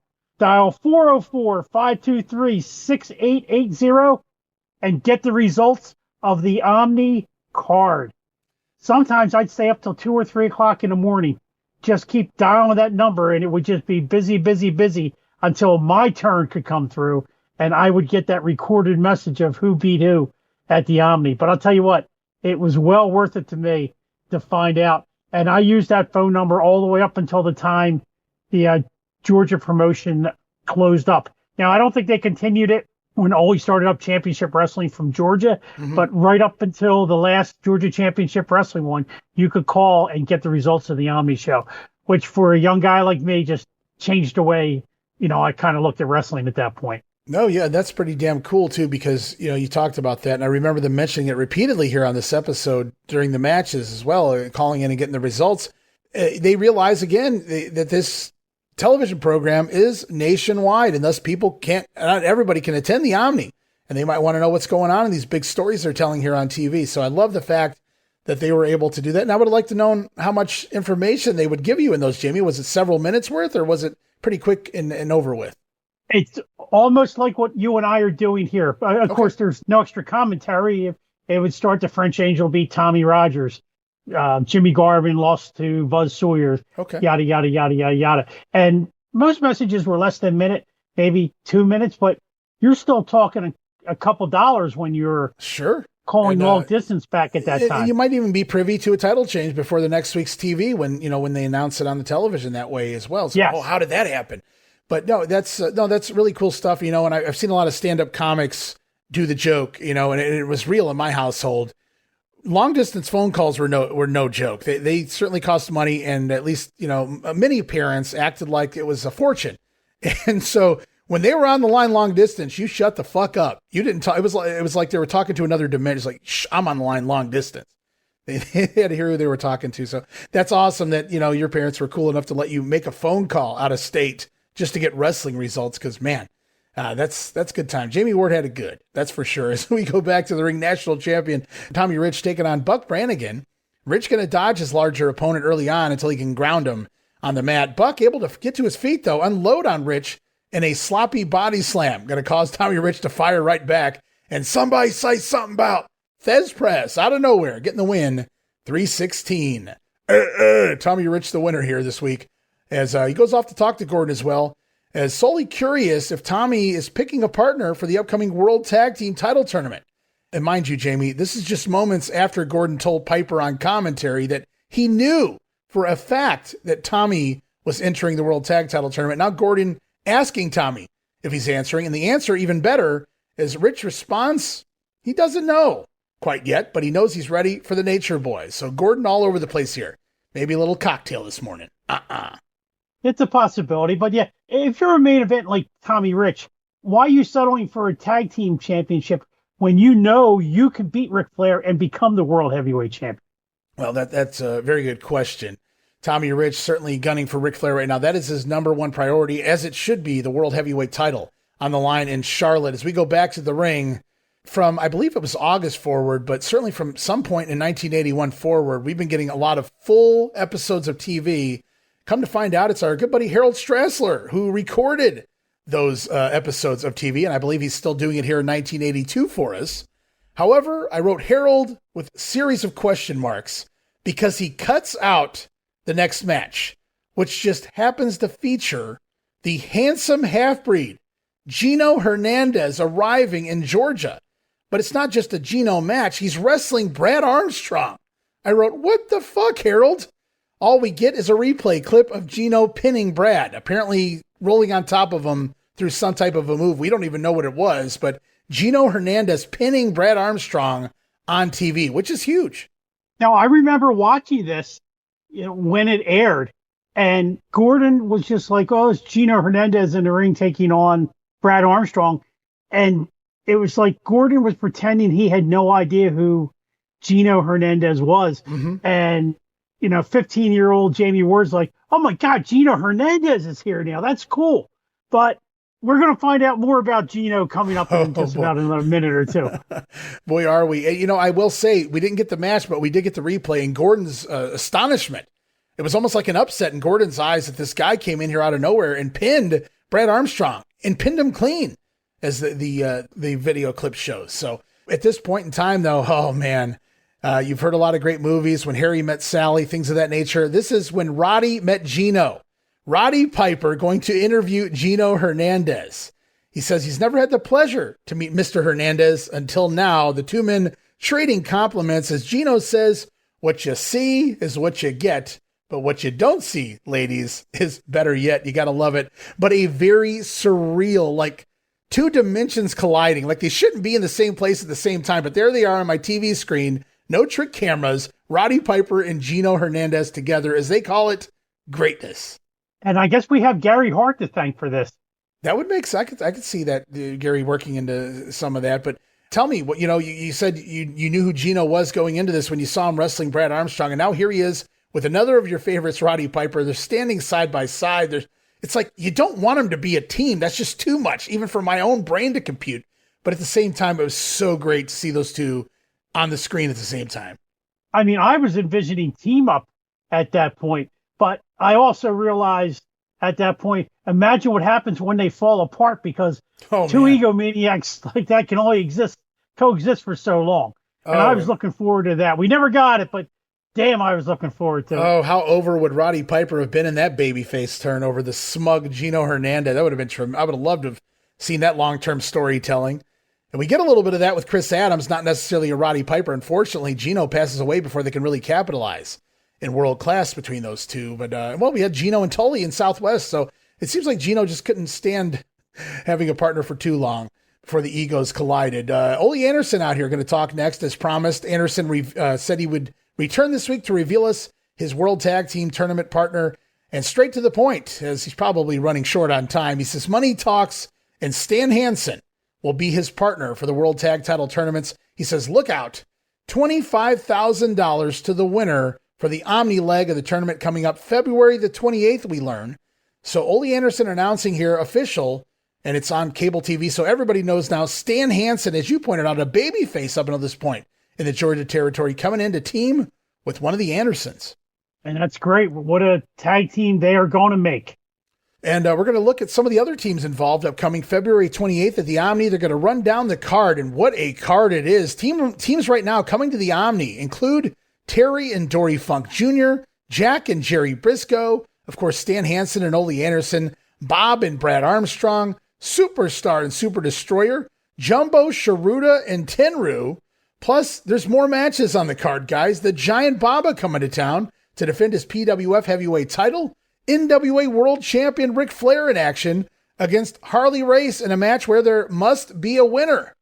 Wait, what was the point of the Race Rich match? If Harley gets the title shot in town and Tommy Rich, the winner, has to do it in Charlotte, but even more so, there must be a winner. So Harley Race has more of a shot to take home the gold here. Interesting booking. Another hole in always booking again. You think? Hey. But we're not done yet. We talked about all the Funks, the Briscoes, Flair versus Race, Jumbo and Tenryu are coming in. Baba's going to be here, but that's still not all. Also on the card, Ron Bass, Jim Garvin, the Stomper is here in a lights-out martial arts match. We know it's now a Dragon Shai match. Dusty Rhodes against the Great Kabuki. This is like fucking WrestleMania, man. I'm not sure if the entire card, but most of this card does air in Japan. Oh, man, I can't wait to go back and check that out. That I know we've got footage of that somewhere thanks to Dan Ginnity. So I'm going to go check out that. I'm glad you mentioned that. I did not know that. It makes sense. Baba, Tenryu, Jumbo on the card. Baba loved to tape anything his boys were involved in. So I'm going to go look for that. Maybe we'll dig that up. You know, that might be good for the regional wrestling Unreal, Jamie. So that's a good call, man. Oh, there you go. I believe they also taped a Charlotte or a Greensboro show of the tag team tournament also. All right. Well, we hear from one of the teams involved. Of course, the National Tag Team Champion, Superstar, Super Destroyer. They're talking the World Tag Team titles now. They said, well, we're the national champions, but it's onward and upward to be the best, to be the World Tag Team Champions. Then Gary Hart back out as he returns to explain what he mentioned at the top of the program. What is a Dragon Shai match? Gary Hart pulling out 2 bamboo kendo sticks, and these will be involved in the Dragon Shai. He says you place the sticks in the center of the ring in the shape of an X, and you sit on a turnbuckle across from each other. He says if Dusty can get on top of the turnbuckle, got to throw that in there. He says then, once the bell sounds, you rush to your kendo stick, and you can use it as a weapon. And in order to win, you must use the kendo stick to either hold your man down for a pinfall or beat him into submission. So not only do we get another match between the Dream and Kabuki, it's lights out, and now we know they're going to be using kendo sticks to beat the shit out of each other. I mean, that would draw me to the Omni. Hand-to-hand combat. That would be great.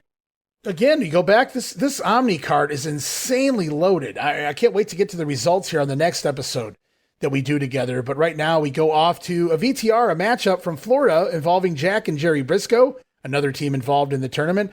Here they're taking on Dynamite Lynn Denton, a future Dirty White Boy, a future grappler. Lynn Denton, a youngster here, along with Butch Bronson. The Briscoes going to go over with their patented figure 4. Just a couple minute match here from Florida, but it's good that they're working in some of the other teams that are coming in for the tournament. How old do you think that match was, Ray? Well, with Lynn Denton, I'm sure we could pinpoint it pretty quickly, but it's probably a couple years old. Well, I'm thinking maybe 75, 76. Did Lynn start that early? I would have guessed maybe 79, but you could be right. It's definitely an older video. 79, he was the grappler already. Oh, he was Mid-South. Yeah, he was Mid-South. He comes in, I knew he was by 80, so that's a good call. So yeah, that's a good way to date it, Jamie. It's definitely got to be before the grappler run. Yeah, I mean, that's just a guess. I was hoping maybe you might know, you being the guru you are. Well, based on the studio and the way it looked, and I don't know how long it had that look, I know it looked like that in 1977 because we just covered some Florida matches from 77 on the Pro Wrestling Academy video cast from when the Tenryu and Jumbo and whatnot went over there. So it's very, very possible that it could be as far back as the mid-70s. But it's definitely an older video footage, something they've been hanging around TBS studios for a while anyway. As we hear more from Gary Hart. Now Kabuki out here with him. They talk more about this Dragon Shai match as Gary Hart now pulls out another piece involved in the match. It's a leather glove covered in steel mesh in order to protect yourself from the bamboo. Kabuki, the master of the Dragon Shai, says Gary Hart. And again, it will be lights out, so nobody can do anything to stop Kabuki. As Freddie Miller going to jump into the promo, he is alerting them that, hey, Dusty Rhodes is here. He was supposed to be here earlier, but he just pulled up in the parking lot. And just like that, Gary Hart magically has something else to do. He's got to go. I've never been a big Gary Hart guy, even when he first showed up in October with Kabuki. Mm-hmm. But in the last month or so, this version of Gary Hart's actually been pretty good ever since he got Piper to go into the ring at the Omni with Kabuki. Since then, Hart's been on the top of his game. Yeah, he did a good job here with the Dragon It was pretty Shai. funny. It was like Snagglepuss stage left. Even, absolutely. So here's Dusty Rhodes is in the parking lot, and just like that, Gary Hart has some things to do. He and Kabuki leave the studio as after a commercial break, the American Dream arrives. Dusty Rhodes here, on fire today, looking for Roddy Piper. He wants to hear that jive, but now he's out here talking about dragon sticks. Well, Dusty is the Dragon Slayer. He asks, where's Gary Hart? Where's Kabuki? Where's that great interview guy? Roddy Piper, Dusty Rhodes coming for everybody that he's been involved with here in the recent months in the Omni, and the Dragon Shai going down. That's not the last we'll see of the American Dream, so we'll save it in just a moment. We're going to go back to the ring right now. Jimmy Garvin taking on Deke Rivers. Is Rivers going to attack Garvin, who explodes in response, taking down Deke Rivers, leapfrogs over Deke in a backdrop attempt and catching him on the rebound with a forearm. Garvin going over just 27 seconds time. I wrote, wow, but then it all makes sense because this segment is all about Dusty Rhodes. He cuts an interview before Garvin and right back to Gordon. Dusty returns 27 seconds later to reveal that he just got the rules of the Dragonfly match, is what he calls it. I wrote, that was fast. He went backstage to get the rules, and I guess he wasn't expecting Garvin to go so short, but he returns and refers to the Dragonfly match. Hey, Ray, even Dusty Rhodes misspeaks every now and then. Every now and then. I mean, I don't know if it was intentional or not. You never knew with Dusty. I know the old story goes, the Zambui Express were originally the Zimbabwe Express, but Dusty kept pronouncing it Zambui, and that's just how it laid, right? Because, well, he was Dusty Rhodes, and he was booking, if you will, be. So that's what a Zambui is, apparently. Anyway, so here it's not a Dragon Shai, it's a Dragonfly, according to the American Dream. And it was funny, too, because you see Roddy Piper return. He thinks Dusty's gone. Piper returns out here just for a second, literally a second before Dusty comes back out after the Garvin match. Piper just magically disappears again. But apparently both men, Kabuki and Dusty, they get a hold of a big long stick, says the American Dream. But that's okay because Dusty says he's had a big long stick all his life. I wrote, how did he get away with that line? Only Dusty can get away with that stuff. I am reminded of a Saturday Night's Main Event promo in 1990, Dusty Rhodes against Rick Rude. And Mean Gene asks him, he says, well, what about Bobby Heenan? And Dusty says, what about Thafa? And Mean Gene says, you got a point. And Dusty says, and a place to stick it, Jack. And only Dusty Rhodes, only the American Dream get to slide those little innuendos in there. But he says it's the end of Kabuki. It's the slaying of a dragon. Is Dusty going to bring his big, long stick, maybe both of them, to the Omni? Again, I would pay to see this match. Good stuff. Dusty was on fire this week. This wasn't your typical Dusty coming in, cutting a promo week. He was hyped up. Maybe he had a little help, but he was hyped up this week on the pro. It drew me in. I was like, yeah, Dust, I'm coming to this one. I don't even care you're working, because he was on fire this week. The energy he brought into the studio this morning when they were recording. But we go from Dusty Rhodes to Leroy Brown. As he says, last time out, we remember it was Ron Fuller and Leroy taking on the tag team champions, Superstar Super D. Last time out, he says Super Destroyer lost his mask during the match, but that was only the beginning. The rematch going down as part of apparently the World Tag Title Tournament. Yeah, interesting that Super D lost his mask, but that always is a good way to keep a masked man's feud going on. And yeah, now they're going to have their own first round matchup in the tag team tournament. Nice move by Ole on that one. And, I do like, I talked about all those schmaz finishes at the Omni, and I said they probably came up with ways to keep the crowd hot, and that would have done it. You remove a mask. Okay, we did a double count out or a DQ or whatever the finish was, but ripping the mask off of the Super Destroyer certainly left the fans happy with the matchup, the outcome, if you will. So again, you got to trust in the booking sometimes. We go back to the ring for the National Tag Team Champions, Superstar, Super Destroyer taking on Gerald Finley and Jim Gallagher. Finley just destroyed by the masked duo right out of the gate, swinging neckbreaker by Superstar, but he pulls Finley up from the count. Then it's Gallagher's turn at eating the mat. Superstar, Super D taking turns dumping Gallagher on one another's knees. I wrote, oof, they are just dropping him gut first across each other's knees before the double press drop right down onto Gallagher's face. Superstar dropping an elbow, getting the cover, 4 minutes and 2 seconds. As we close out hour number one, we get a quick promo from Tommy Rich, Jimmy Garvin continuing to push the upcoming house show events, but lots of great tag teams involved in the Georgia territory right now as we hype up the World Tag Title Tournament. We move into hour number two, and it is Rod Piper talking more about Bob Armstrong avoiding TV today, referring to the Bullet as a coward. Meanwhile, Gary Hart going to drop by again. interrupting Roddy Piper, trying to calm Piper down again. I wrote, it's like the beginning of hour number 1, but with different words. As Gary says, Roddy's not a racehorse, but he's also not a jackass. In fact, he's an Arabian stallion, Gary Hart calls Roddy Piper, and tells Roddy to relax. Just relax a little, Hot Rod. But again, I go back. The beginning of hour number 2, very eerily similar to hour number 1. Yeah, if you didn't know better, you would have swore you were watching the same thing all over again. And something just popped in my head. I wonder if the reason we don't have Bob Armstrong here today is because we have Dusty Rhodes, and we can't have two guys, besides Piper. You can't have two faces. Can't have anybody that might be able to out-talk Dusty Rhodes. And the one guy that possibly can is Bob Armstrong. Especially when he's given something to do, like this feud with Roddy Piper. I don't know, but I tell you what, Dusty hits a home run every time he's out here this week. So I'm not mad at it. As we go back to the ring, we're going to see Buzz Sawyer in action for the first time, it feels like, on TV, and maybe, he wrestled Tommy Rich. I take that back. Dick Patrick, now the referee for hour number 2. So Buzz finds an opponent, and it's not ad-lib, or it's not impromptu. It's Tommy Rich was last week. This week it's Rusty Roberts, as Buzz going to stretch and pull and yank on all of Rusty's body parts, probably making him wish he hadn't signed for this matchup. Standing drop kick about takes Rusty's face off. My God, got the left foot and just jerked his head back. I wrote, damn, Ron Simmons style. It's a top rope. I don't know what this is supposed to be. I wrote knee drop, according to Gordon Soley. Buzz kind of just lands on top of Rusty, sort of, getting the win 3 minutes and 32 seconds. I wonder if Rusty Roberts was in that Buzz Sawyer training class that Terry Allen was involved with once upon a time. I'll make you a star, boy. I'll get you on TV. Absolutely. Well, Buzz Sawyer found himself an opponent. I guess he had to create his own, maybe, if that was the case there. But picking up a win, he loses, the disqualification last week with Tommy Rich, but this week Buzz right back on the winning ways of things as we go back to Gary Hart back out here again with Kabuki, demonstrating the kendo sticks.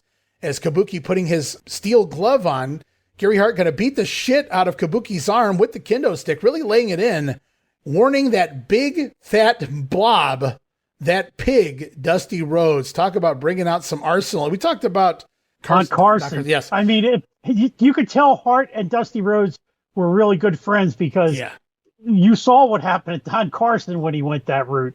Right. I mean, that was some shoot stuff that he did to Don Carson.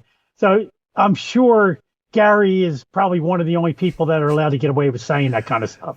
You got to love it, though. He talks about your big blob, Dusty Rhodes. Bring your pig self down to the Omni. As, the Dragon Shai match is going to prove to be very interesting. We're not done hearing from Dusty, but before we hear from the American Dream again, Ole Anderson back out, who claims he was, it's a fact, actually, never defeated for the World Tag Team titles, and thus he's looking to regain them. He and Stan Hansen entering multiple tournaments to earn more money, more $25,000 purses on their way to the main final tournament. That's right, guys. This is not different brackets of a tournament. It's multiple tournaments, and the winners all get put into, I guess, a new tournament. But you can enter more than one. Sounds kind of convoluted, but these guys are looking to win multiple tournaments, thus earning multiple $25,000 purses. Yeah, I guess the way, even though they never explained it, the finals will be the people with the most amount of money advance to the finals. Either that or maybe there's a point system we're not being told. Well, we're not being told because this entire thing is just, I've used the word prior, but convoluted is what this is. And it's going to all fall apart here for too long. This goes on a little too long as well. I remember this going on at least through April when Ole leaves Crockett. So we'll see. And he takes the belts with him. So we'll see what happens when we get there. But right now we go off American Dream back in the studio, talking medieval knights of the round table, drinking and eating barbecue, says the American Dream. The greatest knight of them all was Sir Lancelot. I guess Dusty comparing himself to Lancelot here. He says he's done seen Kabuki out here getting hit with a stick. Well, Dusty responds, busting a chair over his head 3 times. Then he realizes, "Oh, baby, done mythed up my hat, if you will." So a little comedy here at the end of the promo, but Dusty being... You talked about peak Piper. This is peak Dusty for me. It's good promos here, busting a chair over his head, showing that I could take a licking too and keep on ticking. Meanwhile, he goes, "Oh, damn it, Gordon, I mythed up my hat." Yeah, this is the best. You are correct. This is the best version that we have seen of Dusty since we started the podcast. Yeah. My favorite promos so far from the American Dream this week. Like I said, he just has an extra energy this week on the program as we continue on back to the ring. Brad Armstrong taking on Golden Boy Chic Donovan, who still looks the same, only about 100 years older. Phenomenal shape. I saw a recent picture on social media with Tommy Dreamer. I just can't believe the guy still looks like he does. Talk about staying in shape. Chic Donovan here looks great here, even in 1982. Brad Armstrong, both been jockeying for a position to start this one out. Chic holding his own, certainly the more powerful of the two, and that's going to lead to Donovan gaining control early on, putting Brad down to the mat. But Armstrong finally making the quick comeback, getting the win with a driving power slam. Seems unusual, kind of a move for a youngster, lightweight like a Brad Armstrong, but it's effective. Gets the win, 447. Fun to see Donovan on TV. Yeah. Doesn't Donovan get a push in Memphis shortly after this? He gets a push right around he injures his leg, I believe, and he's out for quite a time. Right. Yeah. And that he never did get another real push after that. I think he got a minor one in Florida, but that really never developed in anything, which is a shame. The guy was ripped. And like you said, I saw that same picture with him and Tommy Dreamer. The guy's still ripped. Yeah, it's kind of scary that he can look like that at his age. And wow, yeah, but Chic Donovan even back here, and before the injury, he could go. He did not look incapable of holding his own in the ring as he worked. And of course, he's working Brad, so you're going to look better anyway. But Chic looked good here, I thought. It's unfortunate, like you talked about the injury, and I don't know what that's going to hinder him from doing later on, but he never gets that push again that you were mentioning in Memphis. As we continue on, Outlaw Ron Bass back out, who Gordon and Bass tout him as undefeated. The only undefeated man right now here in the Georgia territory, but we've just seen him lose to Tommy Rich on several house shows, so I'm sure there's a lot of fans scratching their heads at this comment made, but that's mentioned for a reason, as Ron Bass, in a bad mood today, says he's going to demonstrate that right now in the ring. Of course, Ron Bass last week putting over his new team with Blackjack Mulligan, but that team already disbanded, as you pointed out. Blackjack on his way, if not already, up in New York. So we go to the ring to see Ron Bass take on Ken Timms. And as promised, Bass just putting a beating on Ken this week, out on the floor, in the ring, pulling him up multiple times from covers, from power slams, from pile drivers, warned every time by referee Nick Patrick. Finally, it's that Texas Stampede connects, but Bass pulling Ken up a fourth time in the matchup. Nick Patrick has seen enough, calling for the bell, disqualifying Ron Bass. Match goes 4 minutes and 30 seconds. Ken Timms technically defeating the Outlaw here, which ruins his unblemished record. At least that's the story we're telling, and Ron Bass, no doubt pissed off, shoving the referee Nick Patrick back into the corner, putting the boots to Ken Timms after the matchup, nailing Tommy Rogers, who comes in to make the save before Jimmy Garvin and Tommy Rich in to run the Outlaw off. And this kind of takes Ron Bass to that next step. Well, I'll tell you what, they haven't really been doing anything with Ron Bass since he got here, honestly. But this little bit at least is something. You adding a little bit to his character here, a mean, ornery, aggressive Ron Bass now, as he loses to a prelim guy by disqualification, humiliated here on TV, gets a little revenge on Ken Timms for Tommy Rich and Jim Garvin in there to run him off. And then we're going to hear from Garvin and Rich, first Tommy, who has words for all the heels in Georgia Championship Wrestling, but especially the world champion Ric Flair. Tommy says Ric's time is coming. It's coming soon. Tommy names just about every city he can think of in the Georgia territory and Crockett territory, except where he's actually wrestling Ric Flair, which is going to be in Charlotte. We also hear from Jim Garvin, who looks to get rid of all the heels out of pro wrestling. But then who would you wrestle, Jimmy? I guess he learns if you can't beat him, join him, because he's going to get gorgeous here before too long. Generic promo, but interview time at least for Jimmy Garvin. Yeah, we haven't heard much out of Garvin for almost a month. It's been since he really had a good interview, basically by himself, and he wasn't out there joining somebody else. I mean, he was with Tommy here, but still, at least he had some microphone time.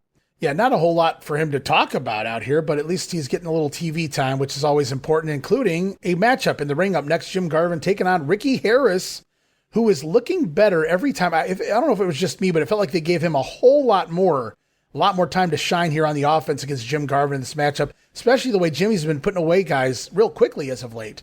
Going to land that Texas trash compactor, that leg drop from Black Bart here, going to get Ricky Harris a 2 count.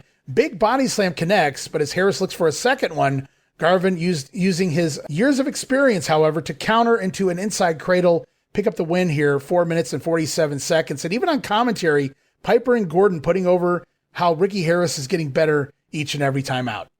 Yeah, Harris. And you know what? This explains that somebody must either Dusty Rhodes himself or Ole or maybe Ron Bass, somebody was getting in Dusty's ear about how well this guy is doing and is the reason he becomes Black Bart.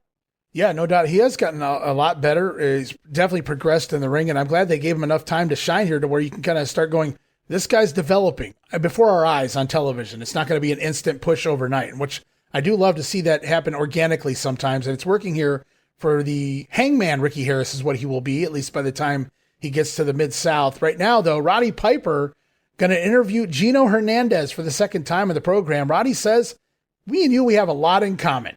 Gino took out Brad Armstrong. Roddy took out Bob Armstrong. The handsome half-breed is back, and this time, though, dressed for a night on the town is what I love this time. He's not wrestling. He's not coming out of a wrestling match with Brad Armstrong. Instead, Gino now looks like he's ready to go out and have a great time. Speaking of, he says it's quantity over quality when it comes to the ladies, showing off his famous pictures with Farrah Fawcett. Those are not doctored photos, by the way, guys. Says last week was her birthday. In Houston, they celebrated, and she wanted to be with Gino. So I had to Google it. Was he talking shit? Sure enough, it wasn't last week, but the week prior to that, less than 2 weeks ago, from the time this aired, was indeed Farrah Fawcett's birthday. And Gino was indeed out on the town with Farrah. Yeah, I had heard that, like back in the day, I remember reading that in the newsletters, how that was actually a legit thing.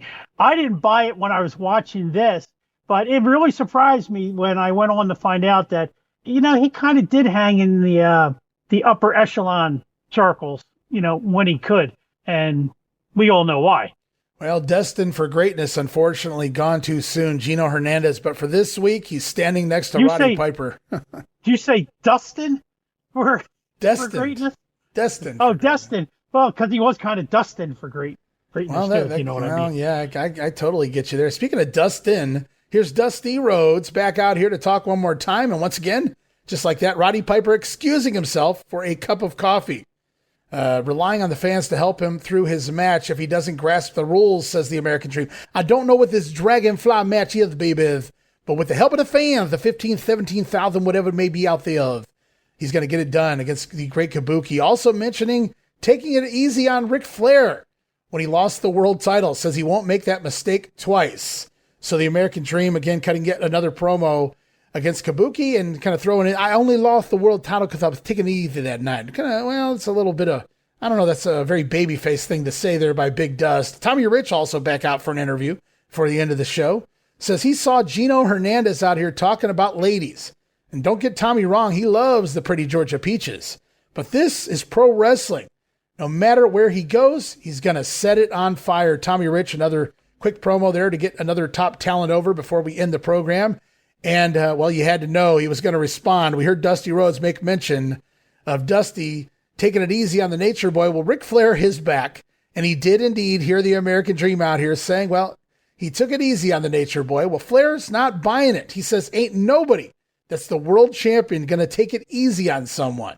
And, boy, he loves putting Steamboat over, mentioning him at every drop here on TV, putting over Ricky Steamboat up there in the Crockett territory as well during this promo. But I love Ric Flair out here going to call out Dusty Rhodes. Yeah, and as you could tell, there was really no love lost between the two guys. No, definitely not. I mean, they came up together, kind of, in the AWA back in the day, and, you know, they were parallel for a lot of their careers, and that was the story that I got when I first, you know, got into the sheets, that those two guys really didn't like each other, but they both wanted to make money, and they both realized the money was with each other. Yeah, you know, the same story to a smaller extent, but the same story with Lawler and Dundee in Memphis. Those guys had nothing in common, but you know, for the greater good of the green, they certainly got along when they needed to, which was pretty fairly often for many a decade. But yeah, no, you could tell Dusty threw that jab in at Ric Flair simply because he was there. And Ric Flair going to come back out here and address it. And I don't even know if he was scheduled to come back out here, but he made sure to get his time and address the comments made by Dusty Rhodes. And as you said, you could tell there was a little bit of realism to some of that in regards to Dusty wanting to put down Flair, and Flair going to make the comeback there and say, that doesn't even make sense, Dust. Why would a world champion take it easy on someone? You can't do that. We go to the ring, and we got one more match this week. National champion Tommy Rich taking on Rick Connors. classic style squash. Clean babyface squash, I should point out, from Tommy Rogers. Connors isn't aware of that, though. Going to land a cheap shot kick at one point, but Rich responds swiftly, delivering the Thez press to get the quick win. 3:21. Going to close the show with your top babyface in the territory, Tommy Rich, going over. As should be. Tommy should probably end most of the shows. So he's like one of the last things that you say. Obviously, he's not the thing you're going to remember, because what's remembering is coming up next. No, yeah, and they squeezed Tommy into that promo, too, between Dusty and Flair, because it was a good way to keep those two separated from crossing paths after the comments both made. So we get Tommy in the ring there afterwards, scoring a quick win, and then we close out the program. We've got just a minute or so of time left, but just enough time for Roddy Piper to bring back out Gino Hernandez one final time here. Gino presenting Roddy Piper with a nice bottle of champagne to toast to their future. And my son was watching this with me, and we kind of commented the same. Gordon Sully just staring at that bottle. Brother, give me a glass. But yeah, so Gino and Roddy having a drink of champagne upcoming here after hours, or at least after the filming of the taping. Is Gary Hart going to join for a last-minute comment on the American Dream, the Dragon Shai match? But this is it as far as Gino goes, as far as I can recall. I don't think we're going to see the handsome half-breed back here again, but it was great to see Gino Hernandez on TBS TV, and he gets to hang out with Roddy Piper, which just made it even more special. Yeah, just off the top of my head, I think this was it. It was a one and done. And can you imagine if the two of those guys then jumped in the limo to the airport together? How much fun that ride must have been. I hope they stayed the night in the town. I hope they did it up in Atlanta. Screw the air flight. Let's keep Gino in Atlanta for the night with the hot rod. I would have liked to have seen or heard some story. Well, they probably wouldn't have made it to the house shows for a while. Probably would have. That would have been an interesting time to see those two out on the town. Probably a little differently the way they spent their time on the town, but I would have liked to have seen it nonetheless. So yeah, it was a fun couple weeks of TV. We got an Omni card in the middle. Now we got one of the biggest Omni cards I've ever seen upcoming on February 28th as we close out regional wrestling this week. Halfway through the month of February, we know the Funks are coming in. The Briscoes are coming in. We just saw Gino Hernandez on our TV screens. Who is next is the question here. Is it just keeps... Business is picking up in Georgia, and it just doesn't seem to want to stop. So we're going to wrap up the episode this week, though, guys. I want to thank you again, Jammie, for being here. I know you've been doing some other ship episodes as of late, covering a lot of the recent PLEs, the Saturday Night's main events. I do encourage everybody to go check out all the great other ship shows, whether Jammie's a part of them or not. Jammie loves to be a part of all the wrestling episodes, however. So looking forward to seeing what you guys cover there next. I actually will be making a rare appearance on a non-wrestling show. Oh. Where we're going to discuss the last two Marvel movies, Captain America, Brave New World, and the Thunderbolts. We're going to kind of review both of those movies and talk about the Fantastic Four that's coming up. So I'm not just a total wrestling geek. I can talk food, I can talk movies, I can talk television, I can talk family if we need to go there. I'll show my age here by referring to as Siskel and Ebert, and Jammie Ward has now joined the group of, I can't wait to hear your take on the latest movies there in the Marvel world. So that's going to be a fun time for another episode of Other Ship upcoming in the weeks to come. So stay tuned for that, guys. Lots more coming here in the WrestleCopia Podcast Network. I encourage everybody to go check out all the great podcasts over at WrestleCopia.com. Don't forget, Patreon.com/WrestleCopia. 3 great tiers. So many great video casts and other gifts to give. If you guys go give it a shot, no subscription. You can cancel anytime. We've got a lot going on. Jammie going to join me for some regional wrestling unreeled, taking it to the next level, going back and breaking things down from a video format. Going to go back and do a little watch along there. So we've got so much going on, guys. I want to thank you so much again, Jammie, for being a part of the WrestleCopia world. And don't forget, guys, go to check it out. But thank you again, Jammie, for joining the show. My pleasure as usual, Ray. All right, guys. Jammie will be back. The Georgia 82 continues on the way. Until then, I want to wish everybody happy and safe summer season here. More regional wrestling around the corner.